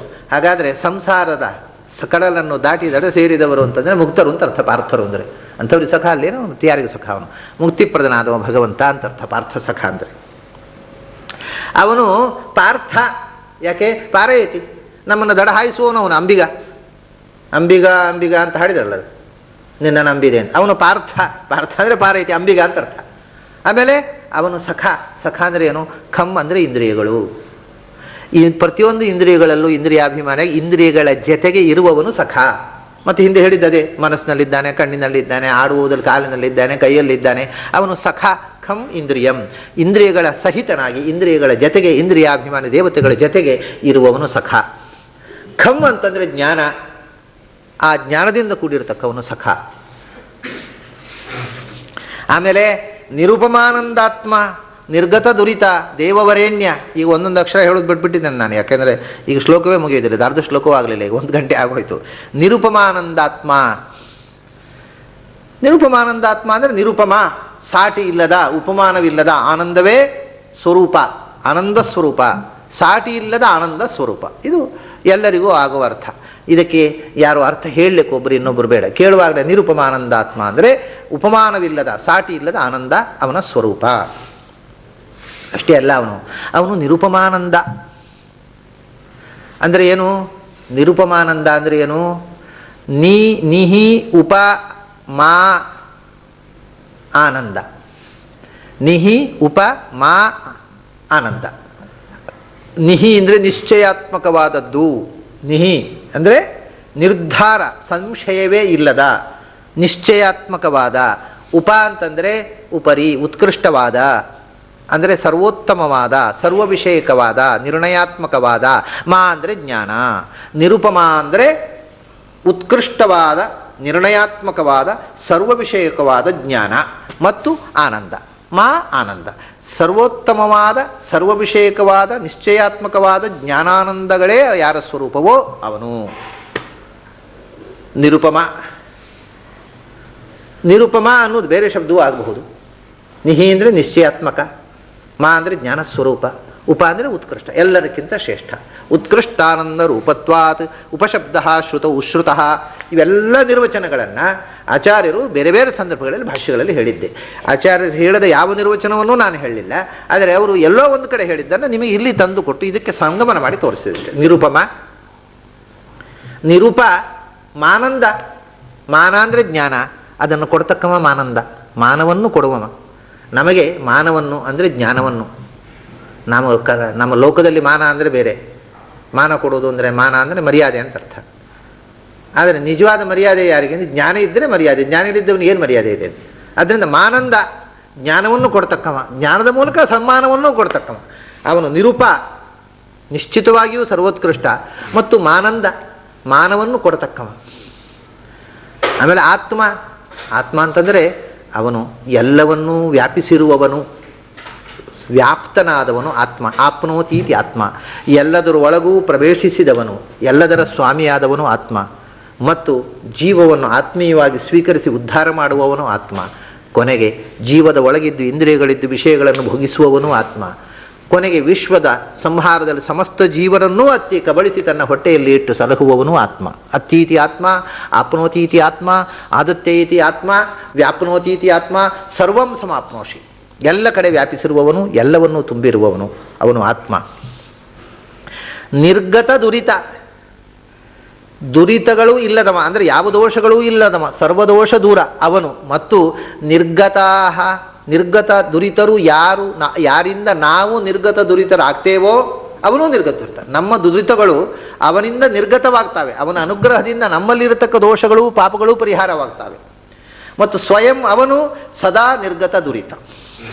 ಆದ್ದರಿಂದ ದೇವವರೇಣ್ಯ, ಎಲ್ಲ ದೇವತೆಗಳಿಗೂ ಶ್ರೇಷ್ಠನಾದವ, ದೇವತೆಗಳಿಂದಲೂ ವರಣೀಯ, ಆಶ್ರಯಣೀಯ ಅಂತರ್ಥ. ದೇವತೆಗಳಿಗೂ ಹಿರಿಯನಾಗಿ ದೇವತೆಗಳಿಗೂ ಆಶ್ರಯನಾದವ, ಸರ್ವದೇವಾಶ್ರಯ ಸರ್ವದೇವ ಶ್ರೇಷ್ಠ ಅಂತ. ಹೀಗೆ ಎಂದು ಆದರದಿ ಕರೆಯಲು, ಹೀಗೆ ಆದರದಿ ಭಕ್ತಿಯಿಂದ ಕರೆಯುವುದು ಅಂದರೆ ಈ ಒಂದೊಂದು ಮಾತಿನ ಹಿಂದೆ ಇರತಕ್ಕಂಥ ಭಗವಂತನ ಹಿರಿಮೆಯನ್ನು ತಿಳಿದಾಗಲೇ ಆದರ ಬರೋದು. ಅವನು ದೇವರೆಣ್ಯ ಅಂತ ಹೆಸರು ಅವನಿಗೆ. ನಮ್ಮ ಮಕ್ಕಳಿಗೆ ನಾವು ಹೆಸರಿಟ್ಟಾಗೋದು, ಒಂದು ಹೆಸರಾಗಿದ್ರೆ ಏನು ಮಹತ್ವ ಬಂತು? ಈ ಒಂದೊಂದು ಶಬ್ದವೂ ಕೂಡ every word is N epithet of god ಅಂತ ನಾನು ಯಾವಾಗಲೂ ಹೇಳ್ತೇನೆ. ಭಗವಂತನ ಒಂದೊಂದು ಹೆಸರು ಭಗವಂತನ ಗುಣನಾಮಗಳು ಅಂತ ತಿಳ್ಕೊಂಡಾಗ ಆ ಗುಣಗಳ ಅರಿವು ಬಂತು. ಗುಣಗಳ ಅರಿವು ಬಂದಾಗ ವಿಸ್ಮಯ ಆಯಿತು, ಆದರ ಆಯಿತು, ಭಕ್ತಿ ಬಂತು. ಹಾಗೆ ಆದರದಿ ಕರೆಯಲು ಅರ್ಥಾನುಸಂಧಾನ ಪೂರ್ವಕವಾಗಿ ಭಗವಂತನ ಮಹಿಮೆಯನ್ನು ನೆನೆದು ಭಗವಂತನನ್ನು ಹೀಗೆ ನಾಮಗಳಿಂದ ಕರೆದು ಕೊಂಡಾಡಿದರೆ ಬಂದು ಒದಗುವನು.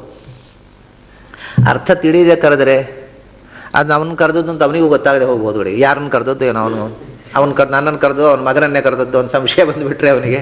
ಆದ್ದರಿಂದ ಗುಣಪೂರ್ಣನಾದ ನಿನ್ನೆಲ್ಲ ಕರೆದದ್ದು ಅಂತ ನಾವು ಅನುಸಂಧಾನ ಮಾಡಿದಾಗ ಅವನು ಅದನ್ನು ಸ್ವೀಕಾರ ಮಾಡ್ತಾನೆ.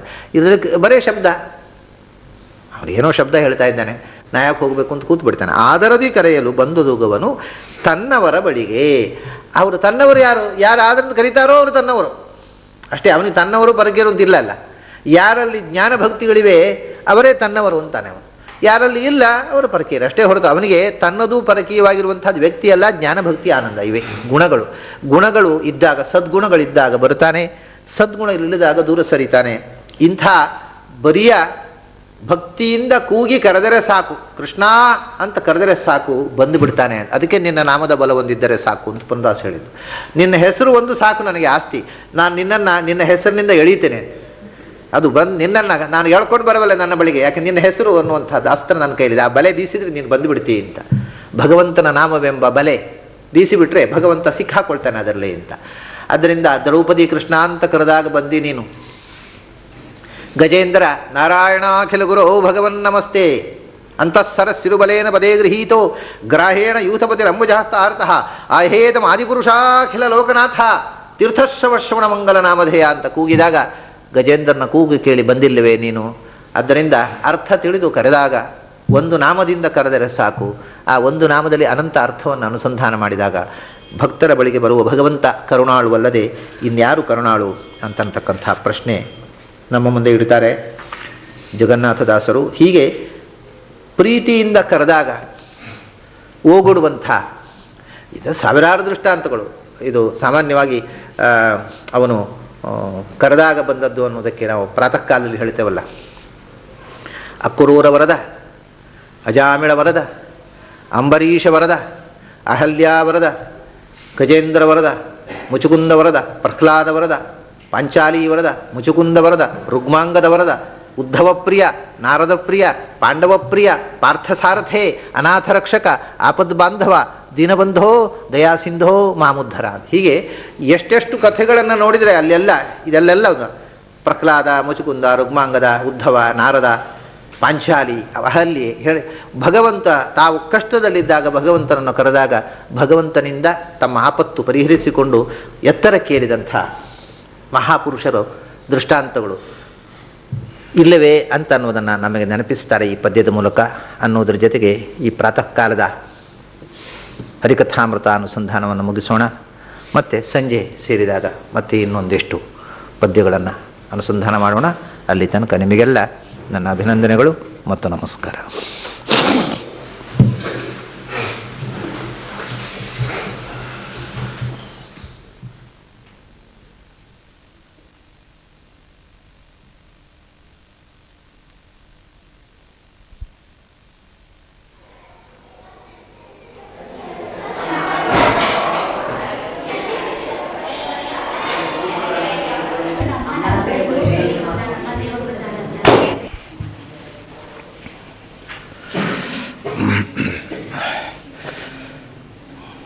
ಜಯತಿ ಪರಾಶರಸೂನು ಸತ್ಯವತೀ ಹೃದಯನಂದನೋ ವ್ಯಾಸಃ ಯಸ್ಯ ಆಸ್ಯ ಕಮಲಗಲಿತಂ ವಾಂಗ್ಮಯಮೃತಂ ಜಗತ್ ಪಿಬತಿ. ಭುಜಗಭೋಗಾಭಮುದ್ಯಮ್ಯ ಹೃದಯಂ ನಿಜಭುಜಂ ದಕ್ಷಿಣಂ ಲಕ್ಷಣಾಢ್ಯಂ ಲಲಿತಮುದ್ರಿಕ್ತ ವಿಜ್ಞಾನಮುದ್ರಂ ಭಜ ಭಜ ಅನಂತಮಿತ್ಯಾಲಪಂತಂ ಪ್ರಣತವಾನ್ ಪ್ರಾಣಿನಾಂ ಪ್ರಾಣಭೂತಂ ಪ್ರಣತಿಭಿ ಪ್ರಣೇ ಪೂರ್ಣಬೋಧಂ ಭವದವೋಷ್ಣೇನ ತಾತಪ್ಯಮಾನಾನ್ ಭುವಿ ಪರಂ ನಾಥಮಪ್ರೇಕ್ಷಮಾಣಾನ್ ಭುವನಮನ್ಯೇನ ಚ ಅನ್ಯೇನ ದೋಷ್ಣಾ ಭವತು ಭೀರ್ಮಾ ಇತಿ ನಃ ಸಾಂತ್ವಯಂತಂ ಪ್ರಣತವಾನ್ ಪ್ರಾಣಿನಾಂ ಪ್ರಾಣಭೂತಂ ಪ್ರಣತಿಭಿಃ ಪ್ರಣೇ ಪೂರ್ಣಬೋಧಂ. ನನ್ನ ಅಧ್ಯಾತ್ಮ ಬಂಧುಗಳೇ, ಕರುಣಾಸಂಧಿಯ 31 ಪದ್ಯಗಳಲ್ಲಿ 10 ಪದ್ಯವನ್ನು ನಾವು ನೋಡಿ ಮುಗಿಸಿದ್ದೇವೆ ಸುಮಾರಾಗಿ. 11ನೇ ಪದ್ಯ, ಜನನಿಯನು ಕಾಣದಿಹ ಬಾಲಕ ನೆನೆದು ಹಲುಬುತಿರೆ ಕತ್ತಲೆ ಮನೆಯೊಳಗೆ ಅಡಗಿದ್ದು ಅವನ ನೋಡುತ್ತ ನಗುತ ಹರುಷದಲ್ಲಿ ತನಯನಂ ಬಿಗಿದಪ್ಪಿ ರಂಭಿಸಿ ಕನಲಿಕೆಯ ಕಳೆವಂತೆ ಮಧುಸೂದನನು ತನ್ನವರಿದ್ದೆಡೆಗೆ ಬಂದೊದಗಿ ಸಲಹುವನು. ಜನನಿಯನು ಕಾಣದಿಹ ಬಾಲಕ, ಈ ಜೀವ, ಸಂಸಾರದಲ್ಲಿರತಕ್ಕಂಥ ಜೀವ ಹೇಗಿದ್ದಾನೆ ಅಂದರೆ, ತಾಯಿ ಬಳಿಯಲ್ಲೇ ಇದ್ದಾಳೆ, ಆದರೆ ತಾಯಿ ಎಲ್ಲಿದ್ದಾಳೆ ಅಂತ ಗೊತ್ತಿಲ್ಲದೆ ಇದ್ದ ಮಗು. ತಾಯಿ ಇರುವುದು ಗೊತ್ತಿಲ್ಲ, ತಾಯಿ ಕೋಣೆ ಒಳಗೆ ಅಥವಾ ಎಲ್ಲೋ ಕತ್ತಲೆಯಲ್ಲಿ ಕೂತಿದ್ದಾಳೆ, ಮಗು ಕೋಣೆಯಿಂದ ಹೊರಗಡೆ ಆಡ್ತಾ ಇದೆ. ಮಗುವನ್ನು ತಾಯಿ ನೋಡ್ತಾ ಇದ್ದಾಳೆ, ಆದರೆ ಮಗು ತಾಯಿಯನ್ನು ನೋಡ್ತಾ ಇಲ್ಲ. ಇದು ಸಂಸಾರದ ಸ್ಥಿತಿ. ಭಗವಂತ ನಿರಂತರವಾಗಿ ನಮ್ಮನ್ನು ನೋಡ್ತಾ ರಕ್ಷಿಸ್ತಾ ಇದ್ದಾನೆ. ಭಗವಂತ ನಮ್ಮ ಪಕ್ಕದಲ್ಲಿದ್ದಾನೆ, ನಮ್ಮನ್ನು ರಕ್ಷಿಸ್ತಾ ಇದ್ದಾನೆ ಎಂಬ ಎಚ್ಚರ ನಮಗಿಲ್ಲ. ಆದ್ದರಿಂದ ತಾಯಿಯನ್ನು ಕಳ್ಕೊಂಡ, ಅಂದರೆ ತಾಯಿಯನ್ನು ಕಳ್ಕೊಳ್ಳೋದು ಅಂದರೆ ಪೂರ್ತಿ ಕಳ್ಕೊಳ್ಳೋದಲ್ಲ, ಕಾಣದೇ ಇರುವುದರಿಂದ ತಾಯಿ ಪಕ್ಕದಲ್ಲಿಲ್ಲ ಅಂತ ತಿಳ್ಕೊಂಡ ಮಗುವಿನಂತೆ ಇರುವುದೇ ಸಂಸಾರ ಅಂತ. ಜನನಿಯನ್ನು ಕಾಣದಿಹ ಬಾಲಕ, ತಾಯಿಯನ್ನು ಕಾಣ್ತಾ ಇಲ್ಲ ಅವನು, ತಾಯಿ ಇದ್ದಾಳೆ ಪಕ್ಕದಲ್ಲೇ. ಅಂಥ ಬಾಲಕ ಎಲ್ಲೋ ಭಯ ಆಗತ್ತೆ, ಹೆದರ್ಕೊಂಡು ಮಗು. ಆವಾಗ ತಾಯಿ ಇದ್ದಿದ್ರೆ ನಾನು ಧೈರ್ಯವಾಗಿರ್ತಿದ್ದೆ, ನನ್ನನ್ನು ರಕ್ಷಿಸ್ತಿದ್ಲು ಅಂತ ತಾಯಿಯನ್ನು ನೆನಪಿಸಿಕೊಳ್ತದೆ ಮಗು. ನೆನೆದು ಹಲುಬುತಿರೆ, ಆದರೆ ತಾಯಿ, ಮಗುವಿಗೆ ಅಪಾಯ ಇಲ್ಲ ಅಂತ ಗೊತ್ತಿದೆ ತಾಯಿಗೆ. ಮಗು ಏನೋ ತೊಂದರೆ, ತಾನು ಬೀಳ್ತೇನೆ, ಏನೋ ಆಗುತ್ತೆ ಏನೋ ಅಂತ ಹೆದರ್ಕೊಂಡಿದೆ, ಆದರೆ ಹೆದರಬೇಕಾದ ಕಾರಣ ಇಲ್ಲ ಅಂತ ತಾಯಿಗೆ ಗೊತ್ತಿದೆ. ಅದರಿಂದ ತಾಯಿ ಹೊರಗೆ ಬರ್ತಾ ಇಲ್ಲ. ಒಳಗಿಂದ ತಾಯಿ ನೋಡ್ತಾ ಇದ್ದಾಳೆ, ಮಗು ಹೊರಗಿನಿಂದ ತಾಯಿಯನ್ನು ಕೂಗಿ ಕರೀತಾ ಇದೆ, ಆದರೆ ತಾಯಿ ಹೊರಗೆ ಬರ್ತಾ ಇಲ್ಲ. ನೆನೆದು ಹಲುಬುತಿರೆ, ಹಲುಬುವುದು ಅಂದರೆ ಪ್ರಳಪಿಸುವುದು, ಅಳುವುದು, ವಿಳಾಪ, ದುಃಖಿಸುವುದು. ಆಗ ತಾಯಿ ಕತ್ತಲೆಯ ಮನೆಯೊಳಗಿದ್ದು ಅವನ ನೋಡುತ್ತಾ, ತಾಯಿ ನೋಡ್ತಾ ಇದ್ದಾಳೆ, ಆದರೆ ಅವಳು ಕತ್ತಲೆಯಲ್ಲಿದ್ದಾಳೆ. ಅರ್ಥಾತ್ ಇದ್ದಿಲ್ಲಿ ಕತ್ತಲೆ ಮನೆ ಅಂತಂದರೆ ಸಂಸಾರದಲ್ಲಿ ಈ ಹುಡುಗ ಇದ್ದಾನೆ, ಅದರಲ್ಲಿ ಸಂಸಾರದಲ್ಲಿ ಕತ್ತಲೆ ಮನೆ ಯಾವುದು? ಸಂಸಾರ ಅಂದರೆ ಮನೆ. ಆ ಮನೆಯಲ್ಲಿ ಬೆಳಕಿನಲ್ಲಿ ಮಗು ಇದೆ, ಕತ್ತಲೆಯಲ್ಲಿ ತಾಯಿ ಇದ್ದಾಳೆ. ಕತ್ತಲೆ ಮನೆ ಯಾವುದು? ಕತ್ತಲೆಯ ಕೋಣೆ. ಹೆಚ್ಚು ಕತ್ತಲೆ ಇರೋದು ದೇವರ ಕೋಣೆ ಮನೆಯಲ್ಲಿ. ಉಳಿದಲ್ಲೆಲ್ಲ ದೀಪ, ಟ್ಯೂಬ್ಲೈಟು ಎಲ್ಲ ಹಾಕ್ತೇವೆ ನಾವು. ಮನೆಯಲ್ಲಿ ಕತ್ತಲೆ ಇರೋದು ದೇವರ ಕೋಣೆಯಲ್ಲಿ. ಅದರಿಂದ ಕತ್ತಲೆಯ ಮನೆಯಲ್ಲಿ ತಾಯಿ ಇರ್ತಾಳೆ. ಅಂದರೆ ನಮ್ಮ ಲಿಂಗ ಶರೀರ, ಅದು ನಮಗೆ ಲಿಂಗ ಶರೀರ, ಸೂಕ್ಷ್ಮ ಶರೀರ, ಇದು ಯಾವುದು ಕತ್ತಲೆಯ ಮನೆ, ಅದರ ಎಚ್ಚರವೇ ಇಲ್ಲ. ಮಗುವಿಗೆ ತನ್ನ ಲಿಂಗ ಶರೀರದೊಳಗೆ, ತನ್ನ ಸೂಕ್ಷ್ಮ ಶರೀರದೊಳಗೆ, ತನ್ನ ಸ್ವರೂಪ ದೇಹದ ಒಳಗೆ ಭಗವಂತ ಇದ್ದಾನೆ. ಅದು ಲಿಂಗ ಶರೀರದ ಆವರಣ ಇರೋದರಿಂದ ಅದು ಕತ್ತಲೆಯ ಮನೆಯಾಗಿ ಬಿಟ್ಟಿದೆ. ಕತ್ತಲೆಯ ಮನೆ ಅಂತ ಅನ್ನೋದು ನಿಜವಾಗಿ ಬೆಳಕಿನ ಮನೆಗೆ ಕತ್ತಲೆಯ ಮನೆ ಅಂತ ಹೇಳೋದು. ಗೀತೆಯಲ್ಲಿ ಒಂದು ಶ್ಲೋಕ ಉಂಟಲ್ಲ, ಯಾನಿಶಾ ಸರ್ವಭೂತಾನಾಂ ತಸ್ಯಾಂ ಜಾಗೃತಿ ಸಂಯಮಿ ಯಸ್ಯಾಂ ಜಾಗೃತಿ ಭೂತಾನಿ ಸಾನಿಶಾ ಪಶ್ಯತೋ ಮುನೇಹೆ ಅಂತ. ಯಾವುದು ಎಲ್ಲರಿಗೂ ಕತ್ತಲೋ ಅದು ಜ್ಞಾನಿಗಳಿಗೆ ಬೆಳಕು, ಯಾವುದರಲ್ಲಿ ಎಲ್ಲರೂ ಬೆಳಕೆಂದು ಓಡಾಡ್ತಾ ಇರ್ತಾರೋ ಅದು ಜ್ಞಾನಿಗಳಿಗೆ ಕತ್ತಲು ಅಂತ. ಅಂದರೆ ಕತ್ತಲು ಬೆಳಕು ಅನ್ನೋದು ಒಂದು ಸಾಪೇಕ್ಷವಾದ ವಸ್ತು. ಯಾವುದೂ ಕತ್ತಲಾಗಬಹುದು, ಯಾವುದು ಬೆಳಕಾಗಬಹುದು. ನಾವು ತಿಳ್ಕೊಂಡ ಹಾಗೆ ಕತ್ತಲು ಇಷ್ಟಪಟ್ಟವರಿಗೆ ಬೆಳಕು ಅಷ್ಟು ಇಷ್ಟವಾಗುವುದಿಲ್ಲ. ಕಳ್ಳರಿಗೆ ಯಾವಾಗ ರಾತ್ರಿ ಆಗುತ್ತೆ ಅಂತ ಕಾಯ್ತಾರೆ. ಅವರಿಗೆ ಕತ್ತಲು ಪ್ರಿಯ. ಅದನ್ನ ಅವರಿಗೆ ಬೆಳಕು ಅಪ್ರಿಯವಾದ ವಸ್ತು. ಆದರೂ ಕತ್ತಲಲ್ಲೂ ನಮ್ಮಷ್ಟೇ ಕಾಣೋದು ಅವರಿಗೆ ಕಾಣಬಾರದು ಅಂತ ಕತ್ತಲನ್ನು ಇಷ್ಟಪಡ್ತಾರೆ. ಕಾಣುವುದನ್ನೇ ಇಟ್ಟುಕೊಂಡ್ರು. ಗೂಬೆ ಇದೆ, ಅದಕ್ಕೆ ಹಗಲು ಕಾಣೋಲ್ಲ, ರಾತ್ರಿ ಕಾಣುತ್ತೆ. ಹಾಗಾದರೆ ಯಾವುದು ಕಾಣುತ್ತೆ, ಕಾಣಿಸುತ್ತೆ ಅದು ಬೆಳಕು, ಯಾವುದು ಕಾಣಿಸುವುದಿಲ್ಲ ಅದು ಕತ್ತಲು ಅಂತ ನಾವು ಡಿಫೈನ್ ಮಾಡಿದರೆ ಅದು ಎಲ್ಲರಿಗೂ ಅನ್ವಯವಾಗೋದಿಲ್ಲ. ಕತ್ತಲಲ್ಲಿ ಕಾಣುವ ಕಣ್ಣು ಇರತಕ್ಕಂಥ ಪ್ರಾಣಿಗಳಿಗೆ ಹಗಲಲ್ಲಿ ಸರಿಯಾಗಿ ಕಾಣುವುದಿಲ್ಲ. ಬೆಕ್ಕುಗಳಿಗೆ ಹಗಲು ರಾತ್ರಿ ಎರಡು ಹೊತ್ತು ಕಾಣುತ್ತೆ. ಗೂಬೆಗೆ ಹಗಲು ಕಾಣುವುದಿಲ್ಲ, ರಾತ್ರಿ ಕಾಣುತ್ತೆ. ಮನುಷ್ಯನಿಗೆ ಹಗಲು ಕಾಣುತ್ತೆ, ರಾತ್ರಿ ಕಾಣುವುದಿಲ್ಲ. ಆದ್ದರಿಂದ ಬೆಕ್ಕುಗಳಿಗೆ ಹಗಲು ರಾತ್ರಿ ಒಂದೇ ಅನ್ನೋಣವೇ? ಗೂಬೆಗಳಿಗೆ ಹಗಲೇ ರಾತ್ರಿ, ರಾತ್ರಿ ಹಗಲು ಅನ್ನೋಣವೇ? ಅಥವಾ ಅವುಗಳ ರಾತ್ರಿ ಹಗಲಿರ್ಬೋದು, ನಮ್ಮ ಹಗಲೇ ರಾತ್ರಿ ಇರಬಹುದು. ನಮ್ಮ ಕಣ್ಣೇ ಸರಿ, ಅವುಗಳ ಕಣ್ಣು ತಪ್ಪು ಅಂತ ಹೇಳುವವರು ಯಾರು? ಇದು ಬೇರೆ ಬೇರೆ ಫ್ರೀಕ್ವೆನ್ಸಿಯಲ್ಲಿ ಕಣ್ಣು ಕೆಲಸ ಮಾಡುತ್ತೆ. ಈ ಎಲ್ಲ ಕಣ್ಣುಗಳಿಗೂ ಕಾಣದೇ ಇರತಕ್ಕಂಥ ಬೆಳಕುಗಳಿವೆ. ಅಲ್ಟ್ರಾ ವಯಲೆಟ್ ಇದೆ, ಆ ಬೆಳಕು ಕಾಣುವುದೇ ಇಲ್ಲ ನಮ್ಮ ಕಣ್ಣಿಗೆ, ಯಾಕೆಂದರೆ ಅದರ ಫ್ರೀಕ್ವೆನ್ಸಿ ಬೇರೆ. ಹಾಗಾದರೆ ಕಾಣುವುದು ಕಾಣದೇ ಇರುವುದು, ಬೆಳಕು ಕತ್ತಲು ಅನ್ನುವುದೆಲ್ಲ ನಮ್ಮ ನಮ್ಮ ಶಕ್ತಿಯ ಅಪೇಕ್ಷೆಯನ್ನು ಹೊಂದಿಕೊಂಡಿರುವಂಥದ್ದು ಹೊರತು ನಮ್ಮ ಕಣ್ಣು ಬಹಳ ಸೂಕ್ಷ್ಮವಿದ್ದರೆ ಕತ್ತಲಲ್ಲೂ ಕಾಣುತ್ತೆ. ಈ ಚಂದ್ರಪ್ರಕಾಶದಲ್ಲಿ ಓದಲಿಕ್ಕೆ ಕತ್ತಲು ಕಾಣುವುದಿಲ್ಲ ಅಂತ. ಚಂದ್ರಪ್ರಕಾಶ ಅಂದರೆ ಬೆಳಕು ಅಂತೇವೆ ನಾವು. ಆದರೆ ಪುಸ್ತಕ ಹಿಡ್ಕೊಂಡ್ರೆ ಏನು ಕಾಣೋದಿಲ್ಲ ರೀ, ಕತ್ತಲು ದೀಪ ಬೇಕು, ಚಂದ್ರಪ್ರಕಾಶ ಕಾಣೋದಿಲ್ಲ ಅಂತ. ಆದರೆ ಕಣ್ಣು ಸೂಕ್ಷ್ಮವಾಗಿದ್ದರೆ, ನನಗೀಗಲೂ ನೆನಪಿದೆ, ನಾನು ಚಿಕ್ಕವನಿದ್ದಾಗ ತೋಟದಲ್ಲಿ ಚಂದ್ರಪ್ರಕಾಶದಲ್ಲಿ ಕೂತು ಓದ್ತಿದ್ದೆ ಯಾವ ಸಣ್ಣ ಅಕ್ಷರವನ್ನು. ಅದು ಈಗ ಕನಸು ಅಷ್ಟೇ, ಈಗ ಗ್ಲಾಸ್ ಇಟ್ಟರೂ ಕಾಣೋದಿಲ್ಲ ಅಕ್ಷರ. ಅಂದರೆ ಅವಾಗ ಬೆಳಕು, ಈಗ ಚಂದ್ರಪ್ರಕಾಶ ಕತ್ತಲಾಯಿತು, ಆ ಬೆಳಕು ಸಾಕಾಗೋದಿಲ್ಲ. ಅದರಿಂದ ಈ ಬೆಳಕು ಅನ್ನುವುದು, ಕತ್ತಲು ಅನ್ನುವುದು ನಮ್ಮ ನಮ್ಮ ಕೆಪ್ಯಾಸಿಟಿಯನ್ನು, ನಮ್ಮ ನಮ್ಮ ಕಣ್ಣಿನ ಫ್ರೀಕ್ವೆನ್ಸಿಯನ್ನು ಹೊಂದಿಕೊಂಡು ಬದಲಾಗತಕ್ಕಂಥ ಒಂದು ವಸ್ತು. ಇದು ವಿಜ್ಞಾನವೂ ಹೌದು, ಇದು ಶಾಸ್ತ್ರವೂ ಹೌದು. ಆದ್ದರಿಂದ ಜ್ಞಾನಿಗಳಿಗೆ ನಾವು ಯಾವುದನ್ನು ಕತ್ತಲು ಅಂತೇವೋ, ಕತ್ತಲು ಅಂದರೆ ಕಾಣದ ವಸ್ತು ದೇವರು, ಅವರಿಗೆ ಅದೇ ಬೆಳಕು. ಅವರಿಗೆ ನಾವು ಯಾವುದನ್ನು ಬೆಳಕು ಅಂತೇವೆ, ಈ ಪ್ರಪಂಚ ಬದುಕು, ಅವರಿಗೆ ಅದು ಬೇಡವಾಗಿದೆ, ಅದು ಕತ್ತಲು ಅವರಿಗೆ. ಅದರಿಂದ ನಮ್ಮ ಕತ್ತಲೇ ಜ್ಞಾನಿಗಳ ಬೆಳಕು, ನಮ್ಮ ಬೆಳಕೇ ಜ್ಞಾನಿಗಳ ಕತ್ತಲು. ಅಂದರೆ ಇದು ಕತ್ತಲು ಅಂತಂದರೆ ಭಗವಂತನೇ, ಭಗವಂತನ ಪ್ರಜ್ಞೆ ನಮಗಿಲ್ಲದೇ ಇರೋದು, ನಮಗದು ಕತ್ತಲು. ಅಂಥ ಒಂದು ಕತ್ತಲಿನಲ್ಲಿ ಜೀವನಿಗೆ ಅದು ಕತ್ತಲು, ಅದು ನಿಜವಾದ ಬೆಳಕದು.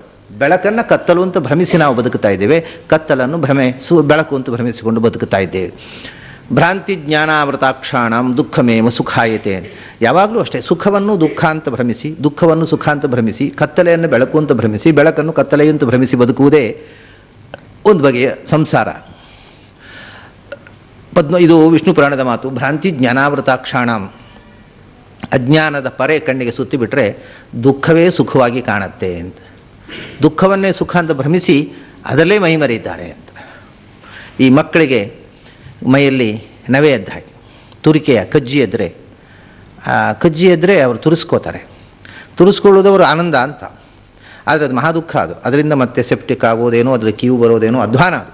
ಆದರೆ ಅವರಿಗೆ ಆ ಕ್ಷಣದಲ್ಲಿ ಅದೇನೋ ಒಂದು ಆನಂದ ಅಂತ ತಿಳ್ಕೊಳ್ತಾರಲ್ಲ, ಹಾಗೆ ಯಾವುದೋ ಒಂದು ಅನುಭವವನ್ನು, ಅದು ದುಃಖವಾದ ಅನುಭವವೂ ಕೂಡ ಸುಖ ಅಂತ ನಾವು ಭ್ರಮಿಸಿಕೊಂಡಾಗ ಸುಖ ಅಂತ ಅನಿಸುತ್ತೆ. ನಾವು ಬೆಳಕು ಅಂತ ತಿಳ್ಕೊಂಡಿದ್ದೇವೆ ಈ ಪ್ರಾಪಂಚಿಕ ಜೀವನವನ್ನು, ಅದು ಬೆಳಕಾಗಿ ಕಾಣುತ್ತೆ. ದೇವರ ಬಗ್ಗೆ ಅಯ್ಯೋ ಅದು ಕತ್ತಲೆಪ್ಪ ಕಾಣೋಲ್ಲ ಅದು ಅಂತ ತಿಳ್ಕೊಂಡಿದ್ದೇವೆ, ಅದು ಕತ್ತಲೆ ಆಗಿಬಿಟ್ಟಿದೆ. ಅದರ ಜ್ಞಾನಿಗಳಿಗೆ ಅಲ್ಲೇ ಬೆಳಕಿರೋದು. ನಾವು ಯಾವುದನ್ನು ಕತ್ತಲೆ ಕಾಣೋದಿಲ್ಲ ಅಂತ ಬಿಟ್ಟಿದ್ದೇವೋ ಅಲ್ಲೇ ಜ್ಞಾನಿಗಳು ಬೆಳಕನ್ನು ಹರಿಸ್ತಾರೆ. ಅದನ್ನು ಅವರಿಗೆ ಇದು ಕತ್ತಲೆಯಾಗಿಬಿಡುತ್ತೆ. ಹಾಗಾಗಿ ಈ ಮಗು ಅಂದರೆ ಈಗ ಅಜ್ಞಾನಿಯಾಗಿರ್ತಕ್ಕಂಥ ಜೀವ, ಬಾಲಕ ಏನೂ ಗೊತ್ತಿಲ್ಲದೆ ಇದ್ದವಂತಾನೆ, ಏನೂ ಗೊತ್ತಿಲ್ಲದೆ ಇರತಕ್ಕ ಜೀವ, ಅಜ್ಞಾನಿಯಾದ ಜೀವನ ಮಗು ಅಂತಂದು. ಭಗವಂತ ತಾಯಿ, ಅವನಿರೋದು ಕತ್ತಲೆಯ ಕೋಣೆಯಲ್ಲಿ. ಅಂದರೆ ನಿಜವಾಗಿ ಸಂಸಾರಿಗೆ ಭಗವಂತ ಇರುವ ತಾಣ ಕತ್ತಲು ಒಂದು ಸಂಕೇತ. ಮತ್ತು ನಿಜವಾಗಿ ಇರೋದು ಎಲ್ಲಿ? ಲಿಂಗ ಶರೀರದ ಒಳಗೆ. ಈ ಲಿಂಗ ಶರೀರದ ಒಳಗೆ ಅವನಿಗೆ ಅರಿವಿಲ್ಲ, ತಾನು ಅಲ್ಲಿದ್ದೇನೆ ಅನ್ನುವ ಅರಿವೂ ಇಲ್ಲ, ತನ್ನ ಜೊತೆಗೆ ತಾಯಿ ಇದ್ದಾಳೆ ಅನ್ನುವ ಅರಿವೂ ಇಲ್ಲ, ತನ್ನ ಅರಿವೂ ಇಲ್ಲ, ತನ್ನ ಜೊತೆಗಿರುವ ಭಗವಂತನ ಅರಿವೂ ಇಲ್ಲ. ತಸ್ಯ ಅವಿಜ್ಞಾತ ನಾಮಾಸೀತ್ ಸಖಾ ಅವಿಜ್ಞಾತ ಚೇಷ್ಟಿತಃ ಅಂತ ಭಾಗವತದಲ್ಲಿ ಒಂದು ಮಾತು ಹೇಳ್ತಾರೆ. ಜೀವನಿಗೆ ಅವನ ಪಕ್ಕದಲ್ಲೇ ಒಬ್ಬ ಸಖಾ ಗೆಳೆಯನಿದ್ದ. ಅದು ದ್ವಾಸುಪರ್ಣ ಸೈಜ ಸಖಾಯ ಸಮಾನಂ ವೃಕ್ಷಂ ಪರಶಸ್ವಜಾತೆ ಅಂತ ಉಪನಿಷತ್ನಲ್ಲಿ ಬಂದಂಥದ್ದು. ಋಗ್ವೇದದಲ್ಲೂ ಈ ಮಾತು ಬಂದಿದೆ, ಉಪನಿಷತ್ನಲ್ಲೂ ಬಂದಿದೆ. ಅವನ ಗೆಳೆಯ ಎಂಥ ಗೆಳೆಯ ಅಂದರೆ ಬರೇ ಗೆಳೆಯ ಅಂತ ಹೇಳ್ತದೆ ಉಪನಿಷತ್ತು. ಭಾಗವತ ಹೇಳ್ತದೆ ಅವಿಜ್ಞಾತ ನಾಮ ಆಸೀತ್ ಸಖಾ, ಪಕ್ಕದಲ್ಲೇ ಒಬ್ಬ ಗೆಳೆಯ ಇದ್ದಾನೆ. ಅವನು ಏನು ಮಾಡ್ತಾನೆ? ಆ ಗೆಳೆಯನ ಹೆಸರೇನು ಅಂತ ಕೇಳಿದರೆ ಅವಿಜ್ಞಾತ ನಾಮ, ಹೆಸರು ಗೊತ್ತಿಲ್ಲ. ಏನು ಮಾಡ್ತಾನೆ ಅದು ಗೊತ್ತಿಲ್ಲ. ಅವಿಜ್ಞಾತ ಚೇಷ್ಟಿತ, ಗೆಳೆಯನಿದ್ದಾನೆ ಅನ್ನೋದೇ ಗೊತ್ತಿಲ್ಲ, ಅವನ ಹೆಸರು ಗೊತ್ತಿರುವುದು ಹೇಗೆ, ಅವನು ಏನು ಮಾಡ್ತಾನೆ ಅನ್ನೋದು ಗೊತ್ತಿರುವುದು ಹೇಗೆ, ಅವನ ಕ್ರಿಯೆಗಳನ್ನು ಅವನ ನಾಮಗಳನ್ನು ಅರಿಯದೆ, ಗೆಳೆಯ ಪಕ್ಕದಲ್ಲೇ ಗೆಳೆಯನಿದ್ದಾನೆ ಅನ್ನುವುದನ್ನು ಅರಿಯದೆ ಬದುಕುತ್ತಾನೆ ಜೀವ. ಇದೇ ಸಂಸಾರ, ಇದೇ ಬಾಲತನ, ಇದೇ ಬಾಲ್ಯ. ಆದ್ದರಿಂದ ಜನನೀಯನು ಕಾಣದಿಹ ಬಾಲಕ ನೆನೆದು. ಆದರೆ ಅವನಿಗೇನಾಗಿದೆ ಅಂದರೆ ಭಯ ಬಂದಾಗ ತಾಯಿ ನೆನಪಾಗುತ್ತೆ, ಸಂಕಟ ಬಂದಾಗ ವೆಂಕಟರಮಣ ಅಂತೇವಲ್ಲ ಹಾಗೆ, ಕಷ್ಟ ಬಂದಾಗ ಇಲ್ಲಾರು ದೇವರು ಇದ್ದರೆ, ಅವನನ್ನು ನೆನಪಿಸಿದರೆ, ಅವನು ಪರಿಹಾರ ಮಾಡಿಬಿಟ್ರೆ ಒಂದು ಲಾಭ ಆಯ್ತಲ್ವ. ಇಲ್ಲದೇ ಇದ್ದರೆ ಏನು, ನೆನಪು ಮಾಡಿದ್ದು ವೇಸ್ಟ್ ಆಯ್ತು ಅಷ್ಟೇ. ಒಂದು ಇದ್ದರೆ ಲಾಭ ಆಯ್ತಲ್ವ ಅಂತ ಕಡೆ ಈ ಥರ ದೇವರು ಇದ್ದರೆ ಕಡೆಗೆ ತೊಂದರೆ ಬೇಡ ಅಂತ ದೇವರನ್ನು ನೆನಪಿಸಲಿಕ್ಕೆ ಪ್ರಾರಂಭ ಮಾಡ್ತಾನೆ. ನೆನೆದು ಹಲುಬುತಿರೆ ಕತ್ತಲೆ ಮನೆಯೊಳಗೆ ಅಡಗಿದ್ದು ಅವನ ನೋಡುತ್ತಾ, ಇವನು ಅವನನ್ನು ನೋಡ್ತಾ ಇಲ್ಲ. ನನ್ನ ಅನ್ಯೋ ಅಭಿಚಾಕಶೀತಿ, ಮತ್ತೊಬ್ಬ ಇದ್ದಾನೆ, ಅವನು ನೋಡ್ತಾ ಇದ್ದ. ಅಭಿಚಾಕಶೀತಿ, ಅವನು ಇವನನ್ನು ನಿರಂತರ ನೋಡ್ತಾ ಇದ್ದಾನೆ ಅಂತ ಹೇಳ್ತಾರೆ ಉಪನಿಷತ್ನಲ್ಲಿ. ಅವನು ನೋಡುತ್ತಾ ಮತ್ತೆ ಅನಶ್ನನ್ ಅಭಿಚಾಕಶೀತಿ, ತಾನು ತಿನ್ನದೆ ಇವನು ತಿನ್ನುವುದನ್ನು ನೋಡ್ತಾ. ತಾಯಿಯು ಹಾಗೆ ಅಲ್ವ, ತಾಯಿ ತಿನ್ನೋಲ್ಲ, ಮಗುವಿಗೆ ತಿನ್ನಿಸ್ತಾಳೆ. ಮಗು ಹೊಟ್ಟೆ ತುಂಬಿ ಅದು ಮಲಗಿದ ಮೇಲೆ ತಾಯಿ ತಿಂತಾಳೆ. ಆದರೆ ಭಗವಂತನ ಮತ್ತೆ ಮಗುವನ್ನು ಮಲಗಿಸಿಯೂ ತಿನ್ನುವ ಅಗತ್ಯ ಇಲ್ಲ, ಅದು ಬೇರೆ ವಿಷಯ. ಈ ತಾಯಿ ಹಾಗಲ್ಲ, ಆ ತಾಯಿ ಅವನು ಸ್ವಲ್ಪ ಎಕ್ಸ್ಟ್ರಾರ್ಡಿನರಿ. ಈ ಮಗುವಿಗೆ ತಿನ್ನಿಸುವುದಷ್ಟೇ ಅವನು ಮಾಡ್ತಕ್ಕಂಥ ಕೆಲಸ ಹೊರತು ತಾನು ತಿನ್ನಬೇಕಾದ್ದೇ ಇಲ್ಲ. ಅವನು ನೋಡ್ತಾ, ಇವನು ತಿನ್ನುವುದನ್ನು ನೋಡ್ತಾ, ತಿನ್ನುವುದನ್ನು ಅಷ್ಟೇ ಅಲ್ಲ, ಈ ಮಗು ಹೆದರುಕೊಂಡು ಅಳುವುದನ್ನು ನೋಡ್ತಾ ನಗ್ತಾ ಇರ್ತಾನಂತೆ. ಯಾಕಂದರೆ ಅಳಬೇಕಾದ ಕಾರಣ ಏನೂ ಇಲ್ಲ, ನಾನು ರಕ್ಷಣೆ ಮಾಡಲಿಕ್ಕೆ ಇದ್ದೇನೆ, ಸುಮ್ಮನೆ ಅಳ್ತಾ ಇದ್ದಾನಲ್ಲ.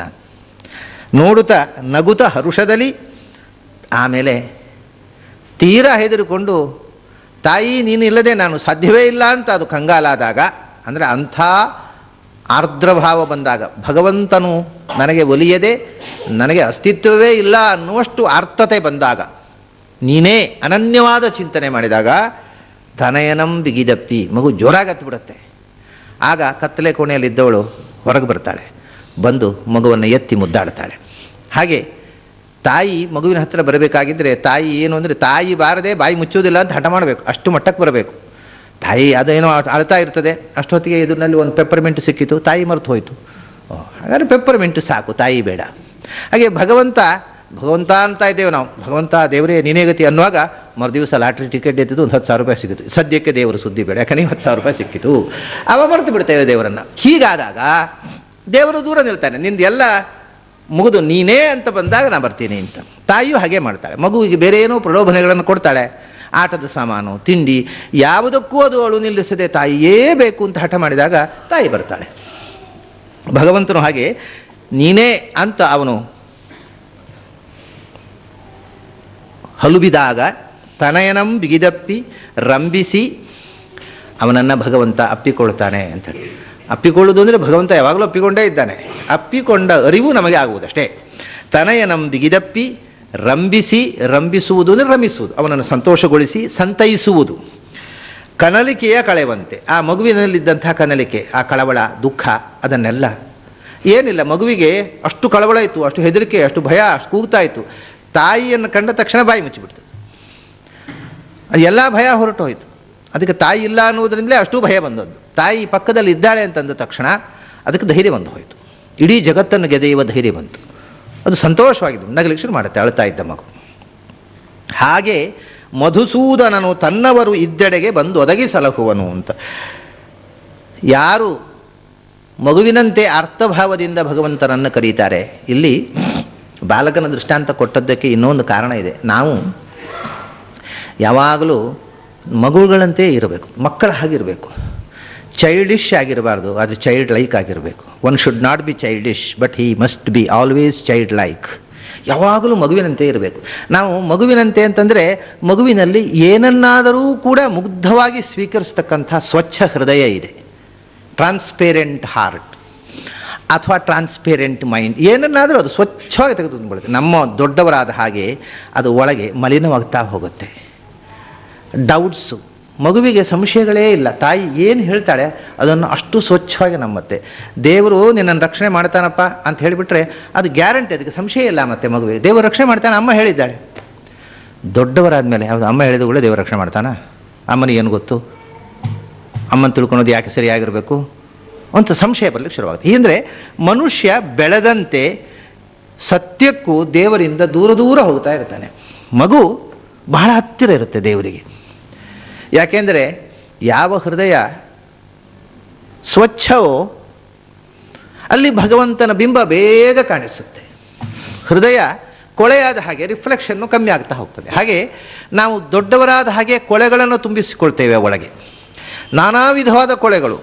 ಈ ಕಾಮ, ಕ್ರೋಧ, ಲೋಭ, ಮೋಹ, ಮದ, ಮತ್ಸರ ಇವೆಲ್ಲ ಕೊಳೆಗಳಿದ್ದಾರೆ. ಇವೆಲ್ಲ ಮಕ್ಕಳಿಗೆ ಏನಿದೆ? ಮಕ್ಕಳಿಗೆ ಕಾಮ ಇಲ್ಲ. ಬಹಳ ಅಂದರೆ ಏನು, ಪೆಪ್ಪರಮೆಂಟಿನ ಕಾಮ, ಬೆಲ್ಲದ ಕಾಮ, ತಾಯಿ ಬೇಕು ಅನ್ನುವ ಕಾಮ, ಅದು ಒಳ್ಳೆ ಕಾಮ ತಾನೆ, ತಾಯಿ ಬೇಕು ಅನ್ನೋ ಹಠ. ಬೇರೆ ಏನು ಕಾಮಗಳಿವೆ? ಮನುಷ್ಯನಿಗೆ ದೊಡ್ಡವನಾದ ಮೇಲೆ ಬರತಕ್ಕಂಥ ಏನೋ ಕೆಟ್ಟ ಕೆಟ್ಟ ಕೆಟ್ಟ ಕಾಮನೆಗಳನ್ನೆಲ್ಲ ತುಂಬಿಸಿಕೊಳ್ತಾನೆ, 1000 ಕಾಮನೆಗಳು. ಮಗುಗಳಿಗೆ, ಅಂಥ ಮಗುವಿಗೆ ಆ ಕಾಮನೆಯೇ ಇಲ್ಲ. ಕ್ರೋಧ, ನಿಜವಾದ ಕೋಪ ಇಲ್ಲವೇ ಇಲ್ಲ ಮಕ್ಕಳಿಗೆ. ಕೋಪ ಅಂದರೆ ಏನು ಗೊತ್ತೋ?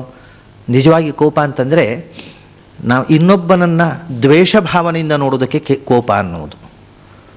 ನಾನು ಸಿಟ್ಟು ಅಂದರೆ ಈಗ ತಂದೆ ತಾಯಿ ಮಗುವಿನ ಮೇಲೆ ಸಿಟ್ಟು ಮಾಡೋದು ಕೋಪ ಅಲ್ಲ. ಅದು ಅಂತ ಇನ್ನೊಬ್ಬನನ್ನು ದ್ವೇಷ ಭಾವನೆಯಿಂದ ನೋಡುವುದಕ್ಕೆ ಕೋಪ ಅಂತ ಹೇಳ್ತೇವೆ.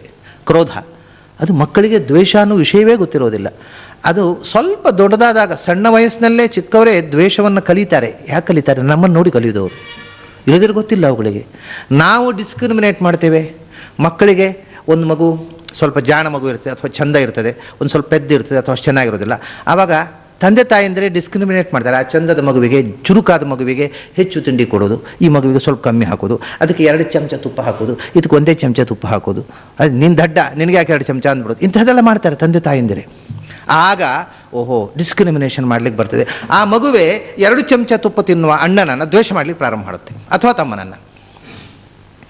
ಈ ದ್ವೇಷ ಅನ್ನೋದು ಅವುಗಳು ಸಹಜವಾಗಿದ್ದದ್ದಲ್ಲ, ಅದು ಮತ್ತೆ ನಾವು ಕಲಿಸುವಂಥದ್ದು. ಪ್ರತಿಯೊಂದು ಸುಳ್ಳು ಹೇಳೋದು, ಮಕ್ಕಳಿಗೆ ಸುಳ್ಳು ಹೇಳಲಿಕ್ಕೆ ಗೊತ್ತೇ ಇಲ್ಲ. ಇದ್ದದ್ದನ್ನು ಇದ್ದ ಹಾಗೆ ಹೇಳೋದಷ್ಟೇ ಗೊತ್ತಿರೋದು. ಹುಟ್ಟಿದಾಗ ಸಹಜವಾಗಿ ಅವಳಿಗೆ ಗೊತ್ತಿರೋದು ಇದ್ದದ್ದಿದ್ದ ಹಾಗೆ. ಆಮೇಲೆ ನಾವು ಸುಳ್ಳು ಹೇಳುವುದನ್ನು ನೋಡಿ ಕೇಳಿ, ಓಹೋ ಸುಳ್ಳು ಹೇಳಲಿಕ್ಕೆ ಬರುತ್ತೆ, ಮತ್ತು ನಾವು ಯಾಕೆ ಹೇಳಬಾರ್ದು ಅಂತ ಕಲಿತಾರೆ. ಪ್ರತಿಯೊಂದು ಈ ಕೊಳೆಗಳನ್ನು ನಾವು ಮಕ್ಕಳ ಒಳಗೆ ತುಂಬುತ್ತೇವೆ. ಮಕ್ಕಳು ದೊಡ್ಡದಾಗ್ತಾ ನಮ್ಮ ಹಾಗೆ ಕೊಳಕರಾಗ್ತಾ ಹೋಗ್ತಾರೆ. ಅದನ್ನ ದೇವರ ಹತ್ರ ಹೋಗಬೇಕಾಗಿದ್ದರೆ ನಾವು ಮಕ್ಕಳ ಹಾಗೆ ಆಗಬೇಕು ಅಂತ, ನಿರ್ಮಲ ಆಗಬೇಕು ಅಂತ ಅರ್ಥ. ಅದಕ್ಕೆ one should be like A child. ನಾನು ಮೊನ್ನೆ ಒಬ್ಬರು ಆತ್ಮಜ್ಞಾನಿಗಳ ಕಥೆ ಹೇಳ್ತಿದ್ನಲ್ಲ, ಭಟ್ರು, ಅವ್ರ ಹತ್ರ ಒಬ್ಬರು ಇಂಟರ್ವ್ಯೂಗೆ ಬಂದದ್ದು, ಆಕಾಶವಾಣಿಯವರು ಇಂಟರ್ವ್ಯೂ ಬಂದು, ನಾನು ಬರೀ ಹುಡುಗನ ಹಾಗೆ, ನನಗೇನು ಗೊತ್ತಿಲ್ಲ, ಚಿಕ್ಕ ಮಕ್ಕಳ ಹಾಗೆ ನಿಮ್ಮ ಹತ್ರ ಏನು ಪ್ರಶ್ನೆ ಹಾಕಬೇಕು ಅಂತ ಗೊತ್ತಿಲ್ಲ ಅಂದ ಅವನು. ಅದಕ್ಕೆ ಅವ್ರು ಏನು ಹೇಳಿದ್ರು ಗೊತ್ತಾ? ನೀವು ಮಗುವಾದರೆ ನಾನು ಮಗುವಿಗಿಂತ ಮಗು ಅಂತಂದರು. ಕೂಡಲೇ ಉತ್ತರ ಅವ್ರದ್ದು. ನೀವು ಮಗುವಾದರೆ, ನಿಜವಾಗಿ ಮಗು ಆಗಿದ್ದೀರಿ ನೀವು ಮಗುವಾದರೆ ನಿಮ್ಮ ಮುಂದೆ ಅದಕ್ಕಿಂತ ಚಿಕ್ಕ ಮಗು ನಾನು.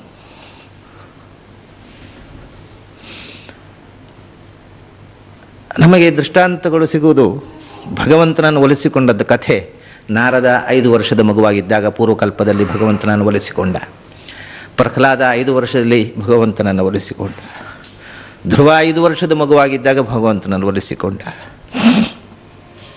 ದೊಡ್ಡವರಾದ ಮೇಲೆ 1000 ವರ್ಷ ತಪಸ್ಸು ಮಾಡಿದ್ರು ಒಲಿತಾನೆ ಅಂತ ಗ್ಯಾರಂಟಿ ಇಲ್ಲ. ಆಮೇಲೆ ಎಷ್ಟೋ 1000 ವರ್ಷ ತಪಸ್ಸು ಮಾಡಿದ್ರು ಏನೇನೋ ಹೇಳ್ತೇವೆ. ಈ ಮಕ್ಕಳಿಗೆ ಹಾಗಲ್ಲ. ಭಗವಂತ, ಯಾಕೆಂದರೆ ಅವರಿಗೆ ಆ ಅನನ್ಯಾಹ ಚಿಂತೆಯಂತ ಅಂತ ಅನನ್ಯತೆ ಬಹಳ ಸಹಜವಾಗಿ ಮಕ್ಕಳಲ್ಲಿದೆ. ದೊಡ್ಡವರಾದ ಮೇಲೆ ಈ ಅನನ್ಯತೆ, ಕಾನ್ಸಂಟ್ರೇಷನ್ ಹೊರಟು ಹೋಗ್ತದೆ ಮತ್ತು ಕನ್ವಿಕ್ಷನ್ ಹೊರಟು ಹೋಗ್ತದೆ. ಅದಕ್ಕೋಸ್ಕರ ಅವರು ಬಾಲಕನ ದೃಷ್ಟಾಂತವನ್ನು ಕೊಡ್ತಾರೆ ದಾಸರು. ನಾವು ಬಾಲಕರಂತೆ ಆದರೆ ಮತ್ತು ನಿಜವಾಗಿ ಮಗುವಿನಂತೆ ಏನೂ ಗೊತ್ತಿಲ್ಲ, ಏನು ಮಾಡಲಿಕ್ಕೂ ಗೊತ್ತಿಲ್ಲ ನನಗೆ, ನೀನೇ ಬೇಕು ಅಂತ ಹಠ ಮಾಡಿದರೆ ಖಂಡಿತವಾಗಿ ಭಗವಂತ ಬಂದು ಅಪ್ಪಿಕೊಳ್ತಾನೆ ಅಂತಕ್ಕಂಥ ಭರವಸೆ ಈ ಪದ್ಯದ ಮೂಲಕ ದಾಸರು ಕೊಡ್ತಾರೆ. ಮತ್ತು ಇದು ಅನೇಕ ಬಾಲಕರ ದೃಷ್ಟಾಂತದಿಂದ ಸಿದ್ಧವಾದಂಥ ವಿಷಯ. ನಾನು ಹಿಂದೆ ಒಂದು ದೃಷ್ಟಾಂತ ಹೇಳಿದ್ದೆ. ನಮ್ಮ ದೇಶದಲ್ಲಿ ಒಬ್ಬರಿದ್ದರು, ಅವರು ಇಂಗ್ಲೆಂಡಿನವರು, ರೊನಾಲ್ಡ್ ನಿಕ್ಸನ್ ಅಂತ ಅವರ ಹೆಸರು. ಅವರು ನಮ್ಮ ದೇಶಕ್ಕೆ ಬಂದರು. ಬೆನಾರಸ್ ಯೂನಿವರ್ಸಿಟಿಯಲ್ಲಿ ಹಿಸ್ಟ್ರಿ ಪ್ರೊಫೆಸರ್ ಆಗಿ ಬಂದದ್ದು ಬ್ರಿಟಿಷರ ಕಾಲದಲ್ಲಿ, ಇನ್ನೂ ಸ್ವಾತಂತ್ರ್ಯ ಸಿಗೋ ಮುಂಚೆ. ಆವಾಗ ಯೂನಿವರ್ಸಿಟಿಯಲ್ಲಿ ಹಿಸ್ಟ್ರಿ ಪ್ರೊಫೆಸರ್ ಆಗಿ ಬಂದರು. ಬಂದ ಮೇಲೆ ಇಲ್ಲಿಯ ದೇಶದ ಸಂಸ್ಕೃತಿ, ಅಧ್ಯಾತ್ಮ ಇದನ್ನು ಪರಿಚಯಿಸಿಕೊಂಡು ಇದರಿಂದ ಪ್ರಭಾವಿತರಾಗಿ ಅವರು ಏನು ಮಾಡಿದರು ಅಂದರೆ, ಬೆನಾರಸ್ ಯೂನಿವರ್ಸಿಟಿಯಲ್ಲಿ ಇದ್ದಂಥ ಪ್ರೊಫೆಸರ್ಶಿಪ್ಪಿಗೆ ರೆಸಿಗ್ನೇಷನ್ ಕೊಟ್ಟರು. ಯಾರಾದರೂ ಕೇಳಿದರೆ ಹುಚ್ಚ ಅಂತ ಹೇಳ್ತಾರಲ್ವ ಹೀಗೆ ಮಾಡುವವರನ್ನು. ನಿಜವಾದ ಜ್ಞಾನಿಗಳು ಸಾಮಾನ್ಯ ಜನರ ಕಣ್ಣಿಗೆ ಹುಚ್ಚರಾಗೇ ಕಾಣಿಸ್ತಾರೆ. ರೆಸಿಗ್ನೇಷನ್ ಕೊಟ್ಟು ಸನ್ಯಾಸ ತಗೊಂಡ್ರು. ಕೃಷ್ಣ ಪ್ರೇಮ ಅಂತ ಹೆಸರಿಟ್ಟುಕೊಂಡ್ರು. ಅವ್ರ ಹೆಸರು ಕೃಷ್ಣ ಪ್ರೇಮ ಅಂತ, ಸ್ವಾಮಿ ಕೃಷ್ಣ ಪ್ರೇಮ ಅಂತ. ಅವ್ರನ್ನ ಯಾರು ಮತ್ತು ರೊನಾಲ್ಡ್ ನಿಕ್ಸನ್ ಅಂತ ಕರೆಯೋ ಹಾಗಿಲ್ಲ. ಆ ಹೆಸರನ್ನು ತೊರೆದು ಕೃಷ್ಣ ಪ್ರೇಮ ಅಂತ ಹೆಸರಿಟ್ಟುಕೊಂಡ್ರು. ವೈಷ್ಣವ ಧರ್ಮ ಸ್ವೀಕಾರ ಮಾಡಿದರು. 1965ನೇ ಇಸ್ವಿವರೆಗೆ ಇದ್ದರು, ಅವರು ಬದುಕಿದ್ರು. 65ರಲ್ಲೋ 66ರಲ್ಲೋ ಏನೋ ತೀರಿಕೊಂಡ್ರು. ನೆಹರು ಅವರು ಅವರಿಗೆ ಒಂದು ವಿಶೇಷ ಸವಲತ್ತು ಕೊಟ್ಟಿದ್ದರು. ಆವಾಗ ಚೀನಾ ಇನ್ವೇಷನ್ ಮಾಡಿದ್ದರಿಂದ ಬದರಿಗೆ ವಿದೇಶಿಯರಿಗೆ ಪ್ರವೇಶ ಇರಲಿಲ್ಲ. ಈಗ ಕೂಡ ವಿದೇಶಕ್ಕೆ ಹೋಗ್ಬೇಕಾದ್ರೆ, ಅಲ್ಲಿ ಬದರಿಗೆ ಹೋಗ್ಬೇಕಾದ್ರೆ ವಿದೇಶಿಯರಿಗೆ ಹರಿದ್ವಾರದಿಂದ ಆಚೆ ಹೋಗಬೇಕಾಗಿದ್ದರೆ ಸ್ಪೆಷಲ್ ಪರ್ಮಿಷನ್ ಬೇಕು, ಹಾಗೆ ಹೋಗ್ಲಿಕ್ಕೆ ಬಿಡುವುದಿಲ್ಲ ವಿದೇಶಿಯರನ್ನು. ವಿದೇಶಿಯರಿಗೆ ಆವಾಗ ನಿಷಿದ್ಧ ಪ್ರವೇಶ, ವಿದೇಶಿಯರು ಬದರಿಗೆ ಹೋಗುವ ಹಾಗಿಲ್ಲ. ಅಂಥ ಸಂದರ್ಭದಲ್ಲಿ ಇವರು ವಿದೇಶಿಯರು, ಬ್ರಿಟಿಷ್ ಪ್ರಜೆ, ಇವರಿಗೆ ಬದರಿ ನಾರಾಯಣನ ಸೇವೆ ಮಾಡಬೇಕು. ನೆಹರು ಹತ್ರ ಕೇಳಿಕೊಂಡು ನನಗೆ ಪರ್ಮಿಷನ್ ಕೊಡು, ಅನುಮತಿ ಕೊಡು ಅಂತ. ಅವರೊಬ್ಬರಿಗೆ ಆ ಕಾಲದಲ್ಲಿ ಬದರಿಯಲ್ಲಿ ಸೇವೆ ಮಾಡಲಿಕ್ಕೆ ಭಾರತ ಸರ್ಕಾರ ಅನುಮತಿ ಕೊಟ್ಟಿತ್ತು. ಹಾಗೆ ಹೋಗಿ ಬದರಿಯಲ್ಲಿ ಸೇವೆ ಮಾಡ್ತಾ ಇದ್ದರು ಅವರು. ಅವರು ಯಾಕೆ ಅವರ ವಿಷಯ ಹೇಳಿದೆ ಅಂದರೆ, ಹಠ ಮಾಡಿದರೆ ಭಗವಂತ ಕೇಳ್ತಾನೆ, ಮಕ್ಕಳ ಹಾಗೆ ಹಠ ಮಾಡಬೇಕು ದೇವರ ಹತ್ರ ಅಂತ ಹೇಳಿದ್ನಲ್ಲ, ಅದನ್ನು ದಾಸರು ಹೇಳ್ತಾರಲ್ಲ, ಅದನ್ನು ಅವರು ಹೇಳ್ತಾರೆ. ಅವರು ಹೇಳಿ ಕೇಳಿ ಒಬ್ಬ ಬ್ರಿಟಿಷ್ ಪ್ರಜೆ ಅವರು ಹೇಳ್ತಾರೆ, ನನ್ನ ಕೃಷ್ಣ ನಾನು ಹೇಳಿದ ಹಾಗೆ ಕೇಳ್ತಾನೆ ಅಂತಾರೆ ಅವರು. ಅವರ ಕನ್ವಿಕ್ಷನ್ ನೋಡಿ. ಅವ್ರ ಹತ್ರ ಒಬ್ಬರು ಕೇಳಿದರು, ನೀವು ಇಷ್ಟು ಭಕ್ತಿ ಮಾಡ್ತೀರಲ್ಲ ಕೃಷ್ಣನ ಮೇಲೆ, ಕೃಷ್ಣ ನಿಮಗೇನು ಮಾಡಿದ್ದಾನೆ? ಅದಕ್ಕೆ ಅವರು ಒಂದು ಸರ್ತಿ ಹೇಳಿದರು, ನಾನು ಹಣ್ಣು ಹಂಪಲು ಇಡ್ತೇನೆ ಕೃಷ್ಣನಿಗೆ, ತಿನ್ನು ಕೃಷ್ಣ ಅಂತೇನೆ. ನಾವು ಇಡ್ತೇವೆ, ಇಟ್ಟು ತುಳಸಿ ಹಾಕಿ ನಾವೇ ತಿಂತೇವೆ. ಮತ್ತು ಕೃಷ್ಣ ತಿಂದರೆ ಮರುದಿವಸ ಖಂಡಿತ ಇಡೋಲ್ಲ ನಾವು. ಅಯ್ಯೋ ತಿಂದ್ಬಿಡ್ತಾನ್ರಿ ನಮ್ಮ ದೇವರು, ನಾವು ದಿನ ನಾವೇನು ತಿನ್ನೋದು, ಮತ್ತೆ ನಮ್ಮ ದೇವರು ತಿನ್ನೋದಿಲ್ಲ ಅಂತ ನಾವು ಇಡ್ತೇವೆ. ಅವರು ಹೇಳ್ತಾರೆ, ನಾನು ಕೃಷ್ಣನ ದೇವರ ಕೋಣೆಯಲ್ಲಿ ಕೃಷ್ಣನಿಗೆ ಹಣ್ಣು ಹಂಪಲು ಇಟ್ಟು ಹೊರಗೆ ಬಂದು ಭಜನೆ ಮಾಡ್ತಾ ಕೊಡ್ತೇನೆ. ಬಾಗಿಲು ಹಾಕಿ ಹೊರಗೆ ಬಂದು ಕೊಡ್ತಾರೆ. ನೀನು ತಿನ್ನಬೇಕು ಅಂತ ಹಠ ಮಾಡ್ತೇನೆ ನಾನು ಹಠ ಮಾಡಿದರೆ ಆ ತಟ್ಟೆ ಖಾಲಿಯಾಗಿರುತ್ತೆ ಅಂತಾರೆ ಅವರು. ಅವನು ತಿಂತಾನೆ. ನನ್ನ ಜೀವನದಲ್ಲಿ ಅನೇಕ ಬಾರಿ ಇಂಥ ಅನುಭವ ನನಗಾಗಿದೆ ಅಂತ ಬರೆದಿದ್ದಾರೆ ಅವರು. ಹಣ್ಣಿಟ್ಟು ಹೊರಗೆ ಬಂದು ಕೂತ್ಕೊಳ್ಳೋದು, ಮತ್ತೆ ಒಳಗೆ ಹೋಗುವಾಗ ಹಣ್ಣಿಲ್ಲ. ಇದು ನಮ್ಮ ವಿಚಾರವಾದಿಗಳ ಹತ್ರ ಹೇಳೋ ಆ ದೇವರ ಕೊನೆಯಲ್ಲಿ ಇಲ್ಲಿಗಿಲಿ ಇರಬೇಕು, ಹಿಡ್ಕೊಂಡೋಗಿರಬೇಕು ಅಂತಾರೆ. ಯಾಕೆಂದರೆ ಯಾವ ನಂಬಿಕೆಗೂ ಕೂಡ ಒಂದು ಅಪನಂಬಿಕೆ ಜೊತೆಗಿರುತ್ತೆ. ಅದಕ್ಕೆ ಇನ್ನೊಂದು ಎಕ್ಸ್ಪ್ಲನೇಷನ್ ಇರ್ತದೆ. ಅವ್ರು ಹೇಳ್ತಾರೆ, ನನ್ನ ಕೃಷ್ಣ ತಿಂತಾನೆ ನಾನು ಕೊಟ್ಟದ್ದನ್ನು, ನಾನು ಹಠ ಮಾಡ್ತೇನೆ, ತಿಂತಾನೆ, ನಾನು ತಿನ್ನಿಸಿದ್ದೇನೆ. ಇದನ್ನು ಹೇಳಿದವರು ಒಬ್ಬ ಬ್ರಿಟಿಷ್ ಪ್ರಜೆ, ರೊನಾಲ್ಡ್ ನಿಕ್ಸನ್, ಪೂರ್ವಾಶ್ರಮದಲ್ಲಿ. ಅವರು ಹೀಗೆ ತನ್ನ ಹೆಸರನ್ನು, ಕೃಷ್ಣ ಪ್ರೇಮ ಅನ್ನುವ ಹೆಸರನ್ನು ಸಾರ್ಥಕ ಮಾಡಿಕೊಂಡವರು. ಮಗುವಿನಂತೆ ಹಠ ಮಾಡಿದರೆ ದೇವರು ಕೇಳ್ತಾನೆ ಅನ್ನೋದನ್ನು ತಾನು ಜೀವನದಲ್ಲಿ ಅನುಭವಿಸಿ ಕಂಡವರು. ಅದೇ ಮಾತನ್ನು ಜಗನ್ನಾಥದಾಸರು ಹೇಳೋದು, ಜನನಿಯನು ಕಾಣದಿಹ ಬಾಲಕ, ನೆನೆದು ಹಲುಬುತಿರೆ ಕತ್ತಲೆ ಮನೆಯಳು ಅಡಗಿದ್ದು, ಅವನ ನೋಡುತ್ತಾ ನಗುತ್ತಾ ಹರುಷದಲ್ಲಿ ತನಯನಂ ಬಿಗಿದಪ್ಪಿ ರಂಭಿಸಿ ಕನಲಿಕೆಯ ಕಳೆವಂತೆ ಮಧುಸೂದನನು. ಮಧುಸೂದನ ಅನ್ನುವ ಶಬ್ದ ದಾಸರು ಇಲ್ಲಿ ಪ್ರಯೋಗ ಮಾಡಿದ್ದಾರೆ. ಮಧುಸೂದನ ಅಂದರೆ ಏನು? ಮಧು ಮತ್ತು ಕೈಟಭರು ಅಂತಕ್ಕಂಥ ಇಬ್ಬರು ಅಸುರರನ್ನು ಸಂಹಾರ ಮಾಡಿದವ ಅನ್ನೋದು ಒಂದು ಅರ್ಥ. ಅದು ಆಯ್ತಲ್ಲ, ಅದು ಯಾರನ್ನೋ ಸಂಹಾರ ಮಾಡಿ, ನಮಗೆ ಸಂಬಂಧಪಟ್ಟ ಅರ್ಥ ಏನಾದರೂ ಉಂಟು ಅದಕ್ಕೆ? ನಮಗೆ ಸಂಬಂಧಪಟ್ಟಂಥ ಒಂದು ಅರ್ಥ ಉಂಟು ಅದಕ್ಕೆ. ಏನು ಅಂದರೆ ಮಧು ಪ್ಲಸ್ ಸೂದನ ಅಂತ. ಮಧು ಅಂದರೆ ಮಧ್ವಿತ್ಯ ಆನಂದ ಉದ್ದಿಷ್ಟ, ಮದಧಿಹಿ ಮಧ್ವಿತಿ ಪ್ರೋಕ್ತ ಅಂತ ಮಧು ಶಬ್ದಕ್ಕೆ ಮಧುವಿದ್ಯೆ ಅಂತ ಉಪನಿಷತ್ನಲ್ಲಿ ಒಂದಿದೆ. ಭಗವಂತನನ್ನು ಮಧು ಮಧು ಮಧು ಅಂತ ಉಪಾಸನೆ ಮಾಡುವಂಥ ಆ ಮಧುನಾಮಕನಾದ ಭಗವಂತನ ಅರಿವನ್ನು ಕೊಟ್ಟದ್ದರಿಂದಲೇ ಇವರು ಮಧ್ವರಾದದ್ದು. ಭಗವಂತ ಮಧು, ಮಧುವನ್ನು ವಾ ಅಂದರೆ ತಿಳಿದವರು ಮಧ್ವ, ತಿಳಿಸಿದವರು ಮಧ್ವ. ಆದರೆ ಮಧು ಅಂದರೆ ಏನು ಅಂದರೆ ಮದಧಿಹಿ ಮಧ್ವಿತಿ ಪ್ರೋಕ್ತ, ಯಾವುದು ಆನಂದದ ಕಡಲೋ, ಮದ ಅಂದರೆ ಆನಂದ, ಕನ್ನಡದ ಮದ ಅಲ್ಲ, ಸಂಸ್ಕೃತದಲ್ಲಿ ಈ ಅರ್ಥಗಳೆಲ್ಲ ಬೇರೆ ಇರ್ತವೆ. ಮದಧಿ ಅಂದರೆ ಆನಂದದ ಕಡಲು ಅಂತ, ಮಧು ಅಂದರೆ ಆನಂದ ಸ್ವರೂಪ ಅಂತ ಅರ್ಥ. ಭಗವಂತ ಮಧು, ಭಗವಂತ ಆನಂದ ಸ್ವರೂಪ. ಮತ್ತು ಭಗವಂತ ಸೂದನ, ಉದ ಅಂತಂದರೆ ಜೀವ ಸಂಘ ಅಂತ ನಾನು ನಿನ್ನೆ ಹೇಳಿದ್ದೆ. ಉತ್ ಆ ಅಂದರೆ ಅಕಾರವಾಚನಾದ ಭಗವಂತ ಯಾರಿಗೆ ಉತ್ಕೃಷ್ಟನಾಗಿದ್ದಾನೋ, ಅಂದರೆ ಭಗವಂತನಿಗೆ ಅಧೀನರಾಗಿರತಕ್ಕ ಜೀವರು ಉದರು. ಉತ್ ಆ ಉತ್ಕೃಷ್ಟವಾಗಿರುವವನು. ಯಾರಿಗೆ ಅಕಾರವಾಚ್ಯನಾದ ಭಗವಂತನು ಉತ್ಕೃಷ್ಟನೋ ಅವರು ಉದರು, ಅಂದರೆ ಜೀವರು. ಆದರೆ ಸು ಉದರು ಅಂದರೆ ಸಜ್ಜೀವರು ಅಂತ ಆಯಿತು, ಸಾತ್ವಿಕ ಜೀವರು. ಸೂದರು ಅಂದರೆ ಸಾತ್ವಿಕ ಜೀವರು, ಮೋಕ್ಷಯೋಗ್ಯರಾದ ಜೀವರು. ಅವರನ್ನು ನಯತಿ, ಮೋಕ್ಷಕ್ಕೆ ಕೊಂಡೊಯ್ಯುವವನು. ಅದರಿಂದ ಸಾತ್ವಿಕ ಜೀವಗಳಿಗೆ ಮೋಕ್ಷಪ್ರದನಾದ, ಆನಂದಮಯನಾದ ಮತ್ತು ಆನಂದವನ್ನು ಕೊಡತಕ್ಕ ಭಗವಂತ ಅಂತ ಅರ್ಥ. ಇದು ಇಲ್ಲಿ ಬೇಕಾದ್ದೇ. ಮಗು ತಾಯಿಯನ್ನು ಪಡೆದಾಗ ಆಗತಕ್ಕಂಥದ್ದೇನು, ಅದು ಆನಂದವನ್ನು ಪಡೆಯುತ್ತದೆ. ಹಾಗೆಯೇ ಈ ಮಗು, ತಾಯಿಯನ್ನು ಕಳ್ಕೊಂಡ ಮಗು ತಾಯಿಯನ್ನು ಪಡೆಯುವುದು ಅಂದರೆ ಮೋಕ್ಷ. ಅದು ಮಧು, ಆನಂದಮಯವಾದ ಸ್ಥಿತಿ. ಮತ್ತು ಸೂದಗಳನ್ನು, ಸಜ್ಜನರನ್ನು ಹಾಗೆ ಕೊಂಡೊಯ್ತಾನೆ. ಹಠ ಮಾಡದಂಥ ಮಕ್ಕಳಿದ್ದರೆ ಈ ತಾಯಿ ಹೊರಗೆ ಬರುವುದೇ ಇಲ್ಲ. ಆದ್ದರಿಂದ ಅವನನ್ನು ಮಧುಸೂದನನು ತನ್ನವರು ಇದ್ದ ಎಡೆಗೆ ಬಂದು ಒದಗಿ ಸಲಹುವನು. ಹೀಗೆ ಆರ್ತವಾಗಿ ಭಗವಂತನನ್ನು ಕರೆದರೆ ಬಂದು ಅವನನ್ನು ರಕ್ಷಿಸ್ತಾನೆ.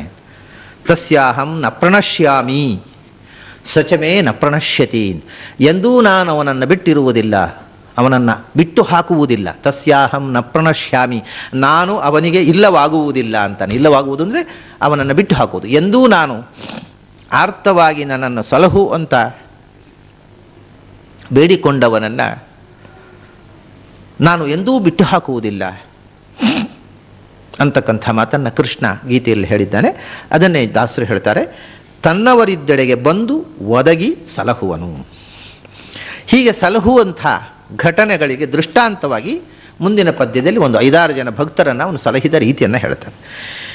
ಇಟ್ಟಿಕಲ್ಲನು ಭಕ್ತಿಯಿಂದಲೇ ಕೊಟ್ಟ ಭಗುತೆಗೆ ಮೆಚ್ಚಿ ತನ್ನನೇ ಕೊಟ್ಟ, ಬಡಬ್ರಾಹ್ಮಣನ ಒಪ್ಪಿಡಿ ಅವಲಿಗೆ ಅಖಿಲಾರ್ಥ ಕೊಟ್ಟ, ಕೆಟ್ಟ ಮಾತುಗಳೆನದೆ ಚೈದ್ಯನ ಪೊಟ್ಟೆಯೊಳಗೆ ಇಂಬಿಟ್ಟ, ಬಾಣದೊಳಲಿಟ್ಟ ಭೀಷ್ಮನ ಅವಗುಣಗಳನ್ನು ಎಣಿಸಿದನೇ ಕರುಣಾಳು. ಈ ಪದ್ಯದ ಕೊನೆಯ ಚರಣ ಎಲ್ಲ ಪುಸ್ತಕಗಳಲ್ಲೂ ತಪ್ಪಾಗಿದೆ.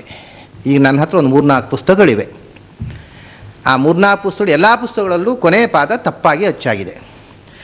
ಇದರಲ್ಲಿ ಇರುವಂಥದ್ದು ಒಂದು ಪಾಠ, ಇನ್ನೊಂದು ಪುಸ್ತಕ ಇರುವಂಥದ್ದು ಒಂದು ಪಾಠ. 3 ಪುಸ್ತಕಗಳು, 3 ಥರದ ಪಾಠಗಳು, 3 ಕಡೆ ಮುದ್ರಣವಾದಂಥ ಪುಸ್ತಕ ನನ್ನ ಬಳಿ ಇದೆ. ನಿಮ್ಮ ಬಳಿ ಇರತಕ್ಕ ಪುಸ್ತಕದಲ್ಲಿ ಹೇಗಿದೆ ಪಾಠ, ಕೊನೆಯ ಚರಣ?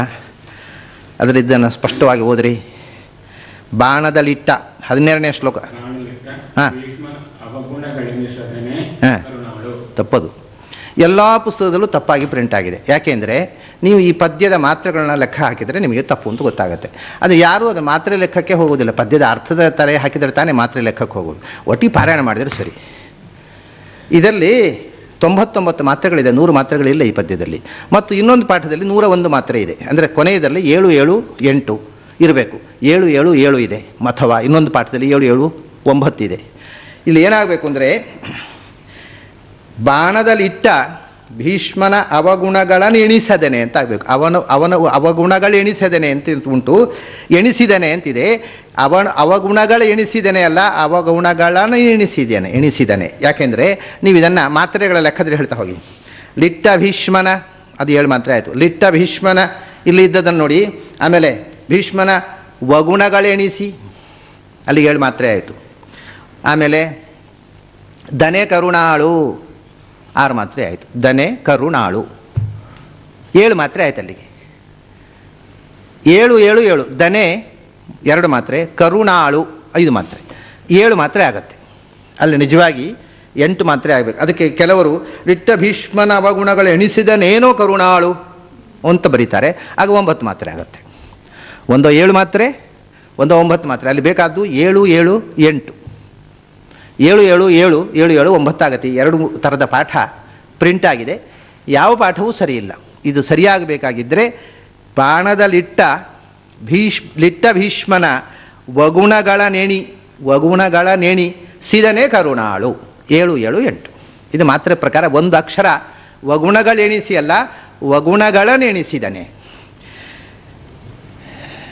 ಇದೇನು ಅಂದರೆ ಈ ಪದ್ಯದಲ್ಲಿ ಇರತಕ್ಕಂಥದ್ದು ಆ ಮಾತ್ರೆಗಳ ಗತಿಯನ್ನು ಸರಿಯಾಗಿ ತಾಳವನ್ನು ಪರಿಗಣನೆ ಮಾಡಿ ಓದಿದರೆ ತನ್ನಷ್ಟಕ್ಕೆ ಗೊತ್ತಾಗುತ್ತೆ ಇದು ತಪ್ಪಿ ಹೋಗಿದೆ ಅನ್ನೋದು.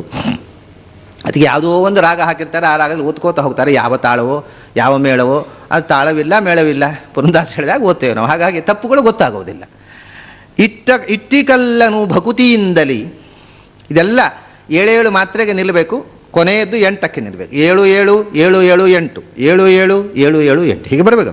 ಇಟ್ಟಿಕಲ್ಲನು 7 ಮಾತ್ರೆ ಇದ್ದಲ್ಲಿ, ಭಕುತಿಯಿಂದಲಿ 7 ಮಾತ್ರೆ ಇದ್ದಲ್ಲಿ, ಕೊಟ್ಟ ಭಕುತಗೆ 7 ಮಾತ್ರೆ, ಮೆಚ್ಚಿ ತನ್ನನೆ ಕೊಟ್ಟ ಬಡಬ್ರಾ ಅಲ್ಲಿಗೆ 7 ಮಾತ್ರೆ ಆಯಿತು, ಕೊಟ್ಟ ಬಡಬ್ರ ಒಣನ ಒಪ್ಪಿಡಿ ಅಲ್ಲಿಗೆ 7 ಮಾತ್ರೆ ಆಯಿತು, ಯವಲಿಗೆ ಅಖಿಳಾರ್ಥ ಅಲ್ಲಿಗೆ 8 ಮಾತ್ರೆ ಆಯಿತು, ಕೆಟ್ಟ ಮಾತುಗ ಲೆನದೆ ಚೈದ್ಯನ ಪೊಟ್ಟೆಯೊಳಗಿಂ ಬಿಟ್ಟ ಬಾಣದ ಲಿಟ್ಟ ಭೀಷ್ಮನ ವಗುಣಗಳ ನೆಣಿ ಸಿದನೆ ಕರುಣಾಳು 7 7 7 7 8 7 7 7 7 8 ಹೀಗೆ ಮಾತ್ರೆಗಳನ್ನು ನಾವು ಪರಿಗಣಿಸಿದರೆ ಇಟ್ಟ ಬಾಣದಲ್ಲಿಟ್ಟ ಭೀಷ್ಮನ ಅವಗುಣಗಳನ್ನು ಎಣಿಸಿದನೆ ಕರುಣಾಳು ಅಂತ ಒಂದು ಸೇರಿಸಿಬಿಟ್ರೆ ಅವಗುಣಗಳ ನೆಣಿಸಿದನೆ ಅಂತ ಬರೆದು ಬಿಟ್ಟರೆ ಸರಿಯಾಯಿತು. ಮತ್ತು ಜಗನ್ನಾಥದಾಸರು ಖಂಡಿತವಾಗಿ ಹಾಗೆ ಬರೆದಿದ್ದಾರೆ. ಒಂದು ಮಾತ್ರೆ ಹೆಚ್ಚು ಕಮ್ಮಿ ಇಡೀ ಹರಿಕಥಾಮೃತದಲ್ಲಿ ಎಲ್ಲೂ ಒಂದು ಮಾತ್ರೆ ಆಚೆ ಈಚೆ ವ್ಯತ್ಯಾಸ ಇಲ್ಲ. ಈಗ ಮಗುವಿನಂತೆ ನಾವು ಮಕ್ಕಳಂತೆ ಆರ್ತರಾಗಿ ಭಗವಂತನನ್ನು ಕರೆದರೆ ಭಗವಂತ ಕೊಡ್ತಾನೆ ಅನ್ನುವುದಕ್ಕೆ ದೃಷ್ಟಾಂತಗಳು, ಇಂಥದ್ದು ನಡೆದ ಘಟನೆಗಳನ್ನು ನಮ್ಮ ಮುಂದೆ ಇಡ್ತಾರೆ ದಾಸರಲ್ಲಿ. ಇಟ್ಟಿಕಲ್ಲನು ಭಕುತಿಯಿಂದಲೇ ಕೊಟ್ಟ ಭಕುತಗೆ ಮೆಚ್ಚಿ ತನ್ನನೇ ಕೊಟ್ಟ ಅಂತ. ಇದು ಒಂದು ಐತಿಹಾಸಿಕ, ಉಳಿದದ್ದೆಲ್ಲ ಪೌರಾಣಿಕವಾದದ್ದು. ಇದು ಪಂಢರಾಪುರದ ಕಥೆ, ಪುಂಡರೀಕ ಅಥವಾ ಪುಂಡಲೀಕ ಅನ್ನುವ ಭಕ್ತನ ಕಥೆ. ಇದು ಪೌರಾಣಿಕ ಅಲ್ಲ, ಇದು ಪಂಢರಾಪುರದಲ್ಲಿ ಬಂದಿರತಕ್ಕಂತಹ ಸ್ಥಳ ಪುರಾಣ. ಇದು ಪುರಾಣದಲ್ಲಿ ಇರತಕ್ಕ ಕಥೆ ಅಲ್ಲ, ಇದು ಐತಿಹಾಸಿಕವಾದ ಕಥೆ. ಇಟ್ಟಿಕಲ್ಲನು, ಇಟ್ಟಿಕಲ್ಲು ಅಂದರೆ ಇಟ್ಟಿ ಅಂದರೆ ಇಷ್ಟಿ ಯಜ್ಞ, ಅದಕ್ಕೆ ಬಳಸುವ ಕಲ್ಲು ಅಂದರೆ ಇಟ್ಟಿಗೆ. ಅದೇ ಇಷ್ಟಕ ಅಂತ ಕಾಠಕದಲ್ಲಿ ಬಂದಿತ್ತು. ಇಷ್ಟಕ ಅದು ಸಂಸ್ಕೃತ ಶಬ್ದ, ಅದು ಇಷ್ಟಕ ಅನ್ನೋದು ಇಟ್ಟಗೆ ಅಂತ ಕನ್ನಡದಲ್ಲಿ ಆಯಿತು, ಇಟ್ಟಿಗೆ ಆಯಿತು. ಅದು ಇಟ್ಟಗೆ ಇತ್ತು, ಆಮೇಲೆ ಇಟ್ಟಿಗೆ ಆಯಿತು. ಇಟ್ಟಿಗೆ ಹೋಗಿ ಕೆಲವರು ಬಾಯಲ್ಲಿ ಇಟ್ಟಂಗಿ ಆಯಿತು. ಅದು ಏನೇನೋ ಆಗಿದೆ, ಬಾಯಿಂದ ಬಾಯಿಗೆ ಏನೇನೋ ಶಬ್ದ ರೂಪಾಂತರ ಆಗ್ತಾ ಇರ್ತದೆ. ಅದನ್ನೇ ಇವರು ಇಟ್ಟಿ ಕಲ್ಲು ಅಂತ. ಇಟ್ಟಿ ಅಂದರೆ ಇಷ್ಟಿ, ಯಜ್ಞಕ್ಕೆ ಬಳಸುವ ಕಲ್ಲು ಅಂದರೆ ಯಜ್ಞಕುಂಡ ಮಾಡುವ ಕಲ್ಲು ಅಂತ. ಇಟ್ಟಿ ಕಲ್ಲು ಅಂದರೆ ಇಟ್ಟಿಗೆ. ಇಟ್ಟಿಕಲ್ಲನು ಭಕುತಿಯಿಂದಲೇ ಕೊಟ್ಟ ಭಕುತಗೆ ಮೆಚ್ಚಿ ತನ್ನನೆ ಕೊಟ್ಟ ಅಂತ. ಭಗವಂತ ಒಲಿದಂಥ ಒಂದು ದೃಷ್ಟಾಂತ, ಪುಂಡಲೀಕ ತನ್ನ ಮಾತಾಪಿತೃಗಳ ಸೇವೆ ಮಾಡ್ತಾ ಇದ್ದಾಗ ಭಗವಂತ ಬಂದಾಗ ಇವನು ತಂದೆ ತಾಯಿಯ ಸೇವೆಯನ್ನು ತೊರೆದು ಅವನನ್ನು ಸ್ವಾಗತಿಸಲಿಕ್ಕೆ ಹೋಗಲಿಕ್ಕೆ ಇಷ್ಟಪಡದೆ, ನಾನು ತಂದೆ ತಾಯಿಗಳನ್ನು ಸೇವೆ ಮಾಡಿ ಅವ್ರನ್ನ ವಿಶ್ರಾಂತಿ ಗೊಳಿಸಿ ಆಮೇಲೆ ಬರ್ತೀನಿ, ಅಷ್ಟೊತ್ತು ಅಲ್ಲೇ ನಿಂತಿರು ಅಂತ ಇಟ್ಟಿಗೆಯನ್ನು ಎಸೆದ ಅಂತ ಹೀಗೆ ಕಥೆ ಇರುವುದು. ಆ ಇಟ್ಟಿಗೆಯಲ್ಲಿ ನಿಂತು ಬಿಟ್ಟ. ಅದೇ ಪಂಢರಾಪುರದ ಅವನು ಇಟ್ಟಿಗೆಯಲ್ಲಿ ನಿಂತವನು, ಅವನಿಗೆ ಒಲಿದವನೇ ಮತ್ತೆ ವಿಠ್ಠಲ ಅಂತನ್ನುವ ಹೆಸರು ಪ್ರಸಿದ್ಧ ಬಂದದ್ದು ಅಲ್ಲಿಂದ. ಹೀಗೆ ಭಕ್ತನೆಸೆದ ಇಟ್ಟಿಗೆಯ ಮೇಲೆ ನಿಂತು ಅವನು ಬರುವಷ್ಟು ಕಾಲ ಸುಮ್ಮನೆ ಸೊಂಟದ ಮೇಲೆ ಕೈ ಇಟ್ಟುಕೊಂಡು ನಿಂತು ಭಕ್ತನಿಗಾಗಿ ಕಾದವನು. ಭಗವಂತನಿಗಾಗಿ ನಾವು ಕಾಯೋದಲ್ಲ, ನಮಗಿಂತ ಹೆಚ್ಚು ನಮಗೋಸ್ಕರ ಅವನು ಕಾಯ್ತಾ ಇರ್ತಾನ್ರಿ ಅಂತಾರೆ. ಇಟ್ಟಿಕಲ್ಲನು ಭಕುತಿಯಿಂದಲೇ ಕೊಟ್ಟ ಭಕುತಗೆ ಮೆಚ್ಚಿ ತನ್ನನೇ ಕೊಟ್ಟ. ಅವನು ಕೊಟ್ಟದ್ದು ಇಟ್ಟಿಗೆ. ಆಮೇಲೆ ಇಟ್ಟಿಗೆಯಲ್ಲಿ ನಿಂತವನು ನಿಂತೇ ಬಿಟ್ಟ, ಅವನು ಹೋಗಲೇ ಇಲ್ಲ. ಮತ್ತೆ ಭಕ್ತಪರಾಧೀನಾಗಿ ಅಲ್ಲಿ ನಿಂತು ನೆಲೆಸಿಬಿಟ್ಟ ಶಾಶ್ವತವಾಗಿ. ಇದು ಪಂಢರಾಪುರದ ವಿಠ್ಠಲ ಪುಂಡರೀಕ ವರದ ಆದಂಥ ಘಟನೆ. ಭಾಗವತದಲ್ಲಿ ಇರತಕ್ಕಂಥ ಕಥೆ ಮುಂದಿನದ್ದು. ಬಡಬ್ರಾಹ್ಮಣನ ಒಪ್ಪಿಡಿಯ ಅವಲಿಗೆ ಅಖಿಳಾರ್ಥ ಕೊಟ್ಟ. ಬಡಬ್ರಾಹ್ಮಣ ಕೃಷ್ಣ ಸಾಂದೀಪನಿ ಆಚಾರ್ಯರ ಹತ್ರ ಅಧ್ಯಯನ ಮಾಡ್ತಾ ಇದ್ದಾಗ ಒಬ್ಬ ವಿದ್ಯಾರ್ಥಿಯಾಗಿ ಅವರ ಜೊತೆಗೆ ಸಹಪಾಠಿಯಾಗಿದ್ದಂತೆ ಒಬ್ಬ ಬ್ರಾಹ್ಮಣ, ಅವನನ್ನು ಸುಧಾಮ ಅಂತ ಕರೀತಾರೆ. ಕುಚೇಲ ಅಂತ ಇನ್ನೊಂದು ಹೆಸರು, ಅದು ಆಮೇಲೆ ಬಂದ ಹೆಸರು ನೋಡಿ. ಆ ಕಾಲದಲ್ಲೂ ಅವನು ಕುಚೇಲ ಅಂದರೆ ಹರಕು ಬಟ್ಟೆಯವ ಅಂತ ಆ ಶಬ್ದದ ಅರ್ಥ. ಅವನ ಜನರು ಪಾಪ ಯಾವಾಗಲೂ ಹರಕು ಬಟ್ಟೆ ಉಟ್ಕೊಳ್ಳು, ಯಾಕೆಂದರೆ ಒಳ್ಳೆ ಬಟ್ಟೆ ಹೊಸ ಬಟ್ಟೆ ಉಟ್ಟುಕೊಳ್ಳುವಷ್ಟು ಅನುಕೂಲತೆ ಇಲ್ಲ, ಬಡತನ. ಅದಕ್ಕೆ ಊರಿನ ಜನ ಎಲ್ಲ ಹರಕು ಬಟ್ಟೆಯವನು ಅಂತಲೇ ಗರೀಲಿಕ್ಕೆ ಹತ್ತಿದ್ರು ಅವನನ್ನು. ಅವನಿಗೆ ಹೆಸರೇ ಕುಚೇಲ ಅಂತ ಆಗೋದು. ಕುಚೇಲ ಅಂದರೆ ಹರಕು ಬಟ್ಟೆಯವ ಅಂತ. ಹರಕು ಬಟ್ಟೆ, ಕೊಳಕು ಬಟ್ಟೆ, ಕುಚೇಲ. ಚೇಲ ಅಂದರೆ ಬಟ್ಟೆ. ಅವನು ಕೃಷ್ಣನ ಸಹಪಾಠಿಯಾಗಿ ಬಾಲ್ಯದ ಸ್ನೇಹಿತ. ಆದರೆ ಬಡತನ ಅಂದರೆ ಬಡತನ. ಈ ಕುಚೇಲನಿಗೋಸ್ಕರವೇ ಏನೋ ಭಾಗವತಲ್ಲಿ ಈ ಮಾತು ಹೇಳಿದ್ದು, ಯಸ್ಯಾನುಗ್ರಹಮಿಚ್ಛಾಮಿ ತಸ್ಯ ವಿತ್ತಂ ಹರಾಮ್ಯಹಂ. ಭಗವಂತ ಯಾರನ್ನು ಅನುಗ್ರಹ ಮಾಡ್ತಾನೋ ಮೊದಲು ಅವನು ದುಡ್ಡನ್ನು ಕಸಿದುಕೊಂಡು ಪರೀಕ್ಷೆ ಮಾಡ್ತಾನೆ ಅಂತ. ಹಾಗೆ ಕುಚೇಲನ ಬಡತನ ಅಂದರೆ ಬಡತನ, ಕೃಷ್ಣನ ಸ್ನೇಹಿತ, ದಟ್ಟ ದರಿದ್ರ. ಸರಿ, ಮನೆಯಲ್ಲಿ ಅವನಿಗೆ ತೃಪ್ತಿ, ಅವನಿಗೆ ಅದರಿಂದ ಅಸಮಾಧಾನ ಇಲ್ಲ. ನನಗೆ ಇಷ್ಟು ಕಷ್ಟದಲ್ಲಿದ್ದೇನೆ ಅನ್ನುವ ಯೋಚನೆಯೇ ಇಲ್ಲದೆ ಆನಂದವಾಗಿದ್ದ. ಈ ಬಡತನ, ದಾರಿದ್ರ್ಯ ಅಥವಾ ಶ್ರೀಮಂತಿಕೆ ಅಂದರೆ ಏನು? ನಮಗೆ ತೃಪ್ತಿ ಇದ್ದರೆ ಅದೇ ಶ್ರೀಮಂತಿಕೆ ಅಲ್ವ? ಎಷ್ಟಿದ್ರೂ ಇನ್ನೂ ಸಾಲದು ಅಂತಿದ್ರೆ ಅದೇ ಬಡತನ ಅಲ್ವ? ಹಾಗಾಗಿ ಅವನಿಗೆ ತಾನು ಬಡವ ಅನ್ನೋ ಕಲ್ಪನೆ ಇಲ್ಲದೆ ಆನಂದವಾಗಿದ್ದ. ಆದರೆ ಅವನಿಗೆ ಕಲ್ಪನೆ ಇಲ್ಲದೆ ಇದ್ದರೂ ತಾವು ಬಡವರು ಅನ್ನೋ ಕಲ್ಪನೆ ಅವನ ಹೆಂಡತಿಗಿತ್ತು. ಅವಳಿಗೆ ಸಹಜ ಅಲ್ಲ, ಕೃಷ್ಣನ ಸ್ನೇಹಿತ ಇವನು, ಹೋಗಿ ಕೃಷ್ಣನ ಹತ್ರ ಹೇಳಿದ ಅವನು ಏನಾದರೂ ಕೊಡೋಲ್ವಾ, ಯಾಕೆ ಇಷ್ಟು ಕಷ್ಟಪಡಬೇಕು ಅಂತ ಸಹಜವಾಗಿ ಅವಳಿಗೆ ಅನ್ನಿಸಿತು. ಯಾವಾಗಲೂ ಒತ್ತಾಯ ಮಾಡೋದು, ನೀವು ಒಂಚೂರು ಕೃಷ್ಣನ ಹತ್ರ ಹೋಗಬಾರ್ದಾ, ನಿಮ್ಮ ಬಾಲ್ಯ ಸ್ನೇಹಿತ ಅಂತೀರಿ, ನೀವು ಕೃಷ್ಣನ ಹತ್ರ ಹೋಗಬಾರ್ದಾ, ಅವನು ಏನಾದರೂ ಒಂದು ಕೊಟ್ಟರೆ ನಾವು ಒಂದು 4 ದಿವಸ ಸುಖವಾಗಿ ಬದುಕಬಹುದಲ್ಲ, ಯಾಕೆ ಈ ಒದ್ದಾಟ, ಈ ಬಡತನ, ಈ ಕಷ್ಟ ಅಂತ ಅನ್ನುವವಳು. ಇವನು ಬಹಳ ದಿವಸ ಮುಂದೆ ಹಾಕಿದ. ಯಾಕೆಂದರೆ ಕೃಷ್ಣನ ಹತ್ರ ಹೋಗುವುದು ಒಳ್ಳೆಯ ವಿಷಯವೇ, ಹೋಗುವ ಉದ್ದೇಶ ಒಳ್ಳೆಯದಲ್ಲ. ಯಾಕೆಂದರೆ ಸಂಭಾವನೆ ತಗೊಳ್ಳಿಕ್ಕೆ ಹೋಗೋದು, ಕೃಷ್ಣ ಏನಾದ ಕಾಸು ಕೊಡ್ತಾನೋ ಅನ್ನೋ ಆಸೆಯಿಂದ ದೇವ್ರ ಹತ್ರ ಹೋಗುವುದು ಕಾಸಿನ ಆಸೆಗಾದರೆ ಆ ಹೋಗೋದಿಲ್ಲ. ಅವನಿಗೆ ಅಷ್ಟು ಇಷ್ಟ ಆಗಲಿಲ್ಲ, ಅವನು ಮುಂದೆ ಹಾಕ್ತಾ ಇದ್ದ. ಮತ್ತು ಒಂದು ಸಂಕೋಚವಿರುತ್ತೆ ನೋಡಿ, ಕೃಷ್ಣ ದ್ವಾರಕೆಯಲ್ಲಿ ರಾಜಾಧಿರಾಜರು ಕೂಡ ಕೃಷ್ಣನ ಭೇಟಿಗಾಗಿ ಹೊರಗಿಂದ ಕಾಯ್ತಾರೆ, ನಮಗೆಲ್ಲ ಎಲ್ಲಿ ಭೇಟಿ ಕೊಡ್ತಾನೆ ಕೃಷ್ಣ ಅನ್ನೋ ಸಂಕೋಚ. ನಮಗೆ ಆ ದೊಡ್ಡ ಮನುಷ್ಯರು ನಮಗೆ ಭೇಟಿ ಸಿಗುತ್ತೋ ಇಲ್ಲೋ, ಹೋಗಿ ಅವನು ಭೇಟಿ ಮಾಡದೆ ಬರಬೇಕಾಗತ್ತೋ, ಏನು ಕಥೆಯೋ. ದ್ರೋಣಾಚಾರ್ಯರು ವಿರಾಟ್ನ ಹತ್ರ ಹೋದಾಗ, ದ್ರುಪದನ ಹತ್ರ ಹೋದ ಹಾಗಾಗಿಬಿಟ್ರೆ, ದ್ರುಪದ ಬಾಲ್ಯ ಸ್ನೇಹಿತ ಅಂತ ಹೋದರೂ ನಿನ್ನ ಗುರುತವೇ ಇಲ್ಲ ಅಂತ ಅಂದ್ಬಿಟ್ಟ ಅವನು. ಹಾಗೇನೋ ದ್ರುಪದನ ಹತ್ರ ಹೋಗಿ ಬಾಲ್ಯ ಸ್ನೇಹಿತ ಅಂತ ಹೋಗಿ, ಯಾರಪ್ಪ ನೀನು, ಅಲ್ಲ ನನ್ನ ನೆನಪಿಲ್ಲ, ಇಲ್ಲ ಅಂತಂದ್ಬಿಟ್ರೆ ಮತ್ತೇನು ಹೇಳಬೇಕು ನಾವು, ನಿಮ್ಮ ಪರಿಚಯ ಇಲ್ಲ ನಮಗೆ, ಎಲ್ಲ ನಾವು ಬಾಲ್ಯದಲ್ಲಿ ಇರ್ಬೋದಯ್ಯ, ಬಾಲ್ಯದಲ್ಲಿ ಈ ಯಾರಿಗೆ ನೆನಪುಂಟು ಅಂತಂದುಬಿಟ್ರೆ ತಲೆ ಕೈ ಇಟ್ಕೊಂಡು ಬರಬೇಕಲ್ಲ. ಮತ್ತೆ ಹೀಗೆ ಹೋಗಿ ಅವಮಾನಿತರಾಗಿ ಬರಬೇಕು, ಹೋಗಿ ಭೇಟಿ ಆಗದೇ ಇರ್ಬೋದು. ಭೇಟಿ ಆದರೂ ಕೃಷ್ಣ ಹತ್ರ ಹೇಳುವುದು ಹೇಗೆ? ಬಡತನ, ಏನಾದ್ರು ಕೊಡು ಕೃಷ್ಣ, ದೇಶಾವರ ಕೇಳಲಿಕ್ಕೆ ಹೋಗುವುದಲ್ವ, ಇದು ಬಹಳ ಕಷ್ಟದ ಕೆಲಸ ಅಂತ ಹೋಗಲಿಲ್ಲ. ಆದರೂ ಕಡೆಗೆ ಹೆಂಡತಿಯ ಒತ್ತಡಕ್ಕೆ ಒಂದು ಸರ್ತಿ ಹೋಗ್ತಾನೆ. ಹೋಗುವಾಗ ನಿಮಗೆ ಗೊತ್ತಿದೆ, ಅವಲಕ್ಕಿ ಮನೆಯಲ್ಲಿ ಇನ್ನೇನಿದೆ, ಒಂದಿಷ್ಟು ಅವಲಕ್ಕಿ, ಅದನ್ನೇ ಬಡ ಬ್ರಾಹ್ಮಣನ ಒಪ್ಪಿಡಿ ಅವಲು ಅಂದರೆ ಅವಲಕ್ಕಿ ಅಂತ ಹೇಳ್ತಾರೆ ಅವರು. ಒಪ್ಪಿಡಿ, ಒಂದು ಮುಷ್ಟಿ, ಅದಕ್ಕಿಂತ ಹೆಚ್ಚು ಹಿಡ್ಕೊಂಡು ಹೋಗ್ಲಿಕ್ಕೆ ಅವನ ಹತ್ರ ಇಲ್ಲ. ಅಲ್ಲಿ ಮನೆಯಲ್ಲಿ ಊಟಕ್ಕಿಲ್ಲ, ಅವನು ಅವಲಕ್ಕಿ ಹಿಡ್ಕೊಂಡು ಹೋಗ್ತಾನೆ. ಕೃಷ್ಣನಿಗೆ ಹೋಗುವಾಗ ಒಂದಿಷ್ಟು ಅವಲಕ್ಕಿ ಹಿಡ್ಕೊಂಡು, ಒಂದು ಮುಷ್ಟಿ ಅವಲಕ್ಕಿಯನ್ನು ಹಿಡ್ಕೊಂಡು ಹೋದ. ಅವನು ಬಡ ಬ್ರಾಹ್ಮಣ ಅಂತ ಒಂದು ಶಬ್ದವನ್ನು ಬಳಸ್ತಾರೆ. ಅವನು ಬಡವ ಹೌದು, ಯಾವುದರಲ್ಲಿ? ಆರ್ಥಿಕವಾಗಿ ಬಡವನಿದ್ದ, ಜ್ಞಾನದಲ್ಲಿ ಬಡವನಿರಲಿಲ್ಲ. ಯಾಕೆಂದರೆ ಅವನು ಬ್ರಾಹ್ಮಣ ಅಂದರು, ಬ್ರಹ್ಮಜ್ಞಾನಿ ಇದ್ದ. ಅವನು ಜ್ಞಾನದಲ್ಲಿ ಸಂಪನ್ನನಾಗಿದ್ದ, ಆದರೆ ದುಡ್ಡಿನಲ್ಲಿ ಬಡವನಿದ್ದ. ಅದರಿಂದ ಅವನು ಒಂದು ದೃಷ್ಟಿಯಿಂದ ಸಂಪನ್ನನೇ, ಒಂದು ದೃಷ್ಟಿಯಿಂದ ಬಡವ. ಬಡ ಬ್ರಾಹ್ಮಣನ ಒಪ್ಪಿಡಿ ಅವಲಿಗೆ ಹೋದ. ಕೃಷ್ಣ ಏನು ತಂದಿದ್ದೀನಿ ತಗೊಂಡು ಅವಲಕ್ಕಿ ತಿಂದ, ಎಲ್ಲ ಆಗೋಯ್ತು. ತಿಂದಾದಮೇಲೆ ಅವನು ಬಹಳ ಉಪಚಾರ ಮಾಡಿದ, ತಾನೇ ಎಲ್ಲ ಅರಮನೆ ತೋರಿಸಿದ, ದ್ವಾರಕೆ ತೋರಿಸಿದ, ಊಟ ಗೀಟ ಮಾಡಿಸಿ ಕಳಿಸಿಬಿಟ್ಟ. ಇವನಿಗೆ ದೇಶಾವರ ಕೇಳಲಿಕ್ಕೆ ನಾಚಿಕೆ, ಅವನಾಗಿ ಕೊಟ್ಟ ಅನ್ನೋದು ಕೊಡಲೇ ಇಲ್ಲ. ಅವನು ಎಂಥವನಪ್ಪ ಈ ಕೃಷ್ಣ, ಸುಮ್ಮನೆ 4 ದಿವಸ ಮನೇಲಿ ಸುತ್ತಾಡಿಸಿ ಕಳಿಸಿಬಿಟ್ಟ. ಏನಾದರೂ ಕೊಟ್ಟಿದ್ರೆ ನಾನು ಹೆಂಡತಿಗೆ ಏನು ಹೇಳೋದು, ಹೋಗಿ ಏನು ತಂದ್ರಿ ಅಂತ ಕಡೆ ಏನು ಹೇಳೋದು, ಏನೂ ಕೊಡಲಿಲ್ಲಲ್ಲ ಅಂತ ಬಹಳ ಬೇಸರದಲ್ಲಿ ಬಂದುಬಿಟ್ಟಿದ್ದಾನೆ. ಅವನ ತಲೆಯಲ್ಲಿ ಕೃಷ್ಣ ಏನೂ ಕೊಡಲಿಲ್ಲ. ಇವನು ಕೊಟ್ಟದ್ದು ಅಪ್ಪಿಡಿ ಅವಲಕ್ಕಿ. ಆದರೆ ಆ ಒಂದು ಹಿಡಿ ಅವಲಕ್ಕಿಯನ್ನು ಇವನು ಅನಂತ ಮಡಿ ಮಾಡಿ ಕೊಟ್ಟು ಬಿಟ್ಟಿದ್ದಾನೆ ಅವನಿಗೆ. ಅವನ ಮನೆಯಲ್ಲಿ ಬೇಕಾದಷ್ಟು ಸಂಪತ್ತಿನ ವ್ಯವಸ್ಥೆ ಆಗಿಬಿಟ್ಟಿದೆ. ಅಷ್ಟೇ ಅಲ್ಲ, ಇಲ್ಲಿಯ ಸಂಪತ್ತು ಅಷ್ಟೇ ಅಲ್ಲ, ಅವನಿಗೆ ಮೋಕ್ಷಾಖ್ಯ ಸಂಪತ್ತನ್ನು ಕೊಟ್ಟು ಬಿಟ್ಟಿದ್ದ. ಹೀಗೆ ಅವನು ಇಟ್ಟಿಗೆ ಕೊಟ್ಟವನಿಗೆ ತನ್ನನ್ನು ಕೊಟ್ಟ. ಇವನೊಂದಿಷ್ಟು ಅವಲಕ್ಕಿ ಕೊಟ್ಟವನಿಗೆ ತನ್ನನ್ನೇ ಕೊಟ್ಟುಕೊಂಡ ಕೃಷ್ಣ. ಅದು ಹೋಗಲಿ, ಇವರೆಲ್ಲ ಏನೋ ಕೃಷ್ಣನ ಹತ್ರ ಭಕ್ತಿಯಿಂದ ಹೋದವರು, ಕೃಷ್ಣನ ಮೇಲೆ ಆದರದಿಂದ ಗೌರವದಿಂದ ಹೋದವರು. ಸರಿ, ಅವ್ರ ಗೌರವ ಇತ್ತು, ಗೌರವಕ್ಕೆ ಏನೋ ಮಾಡಿದ. ಕೃಷ್ಣನನ್ನು ದ್ವೇಷಿಸಿದವರನ್ನು ಅವನು ಉದ್ಧಾರ ಮಾಡಿದ ಅಂದರೆ ಏನು ಹೇಳಬೇಕು ಅಂತ. ಇದು ಎಂಥ ಕಾರುಣ್ಯ ಅಂದರೆ, ಆ ದ್ವೇಷಿಸುವುದು ಅನ್ನೋದಕ್ಕೆ ಕೆಲವು ದೃಷ್ಟಾಂತಗಳನ್ನು ಕೊಡ್ತಾರೆ. ದ್ವೇಷ ಅನ್ನೋದು ನಿಜವಾದ ದ್ವೇಷ ಅಲ್ಲ, ಆದರೂ ದ್ವೇಷದ ಕಾಣೋದು. ಈಗ ಅದೇ ಹೇಳೋದು, ಮಕ್ಕಳು ತಾಯಿ ಬಂದಾಗ ಸಿಟ್ಟಿನಿಂದ ತಾಯಿಗೆ ಬಡಿದು ಗಿಡಿದು ಬೆನ್ನಿಗೆ ಮುಖಕ್ಕೆಲ್ಲ ಕಚ್ಚಿ ಬಡಿದು ಪರಚಿ ಎಲ್ಲ ಮಾಡ್ತಾವಲ್ಲ, ಹಾಗೆ ಅದು ದ್ವೇಷ ಅಲ್ಲ, ಪ್ರೀತಿ.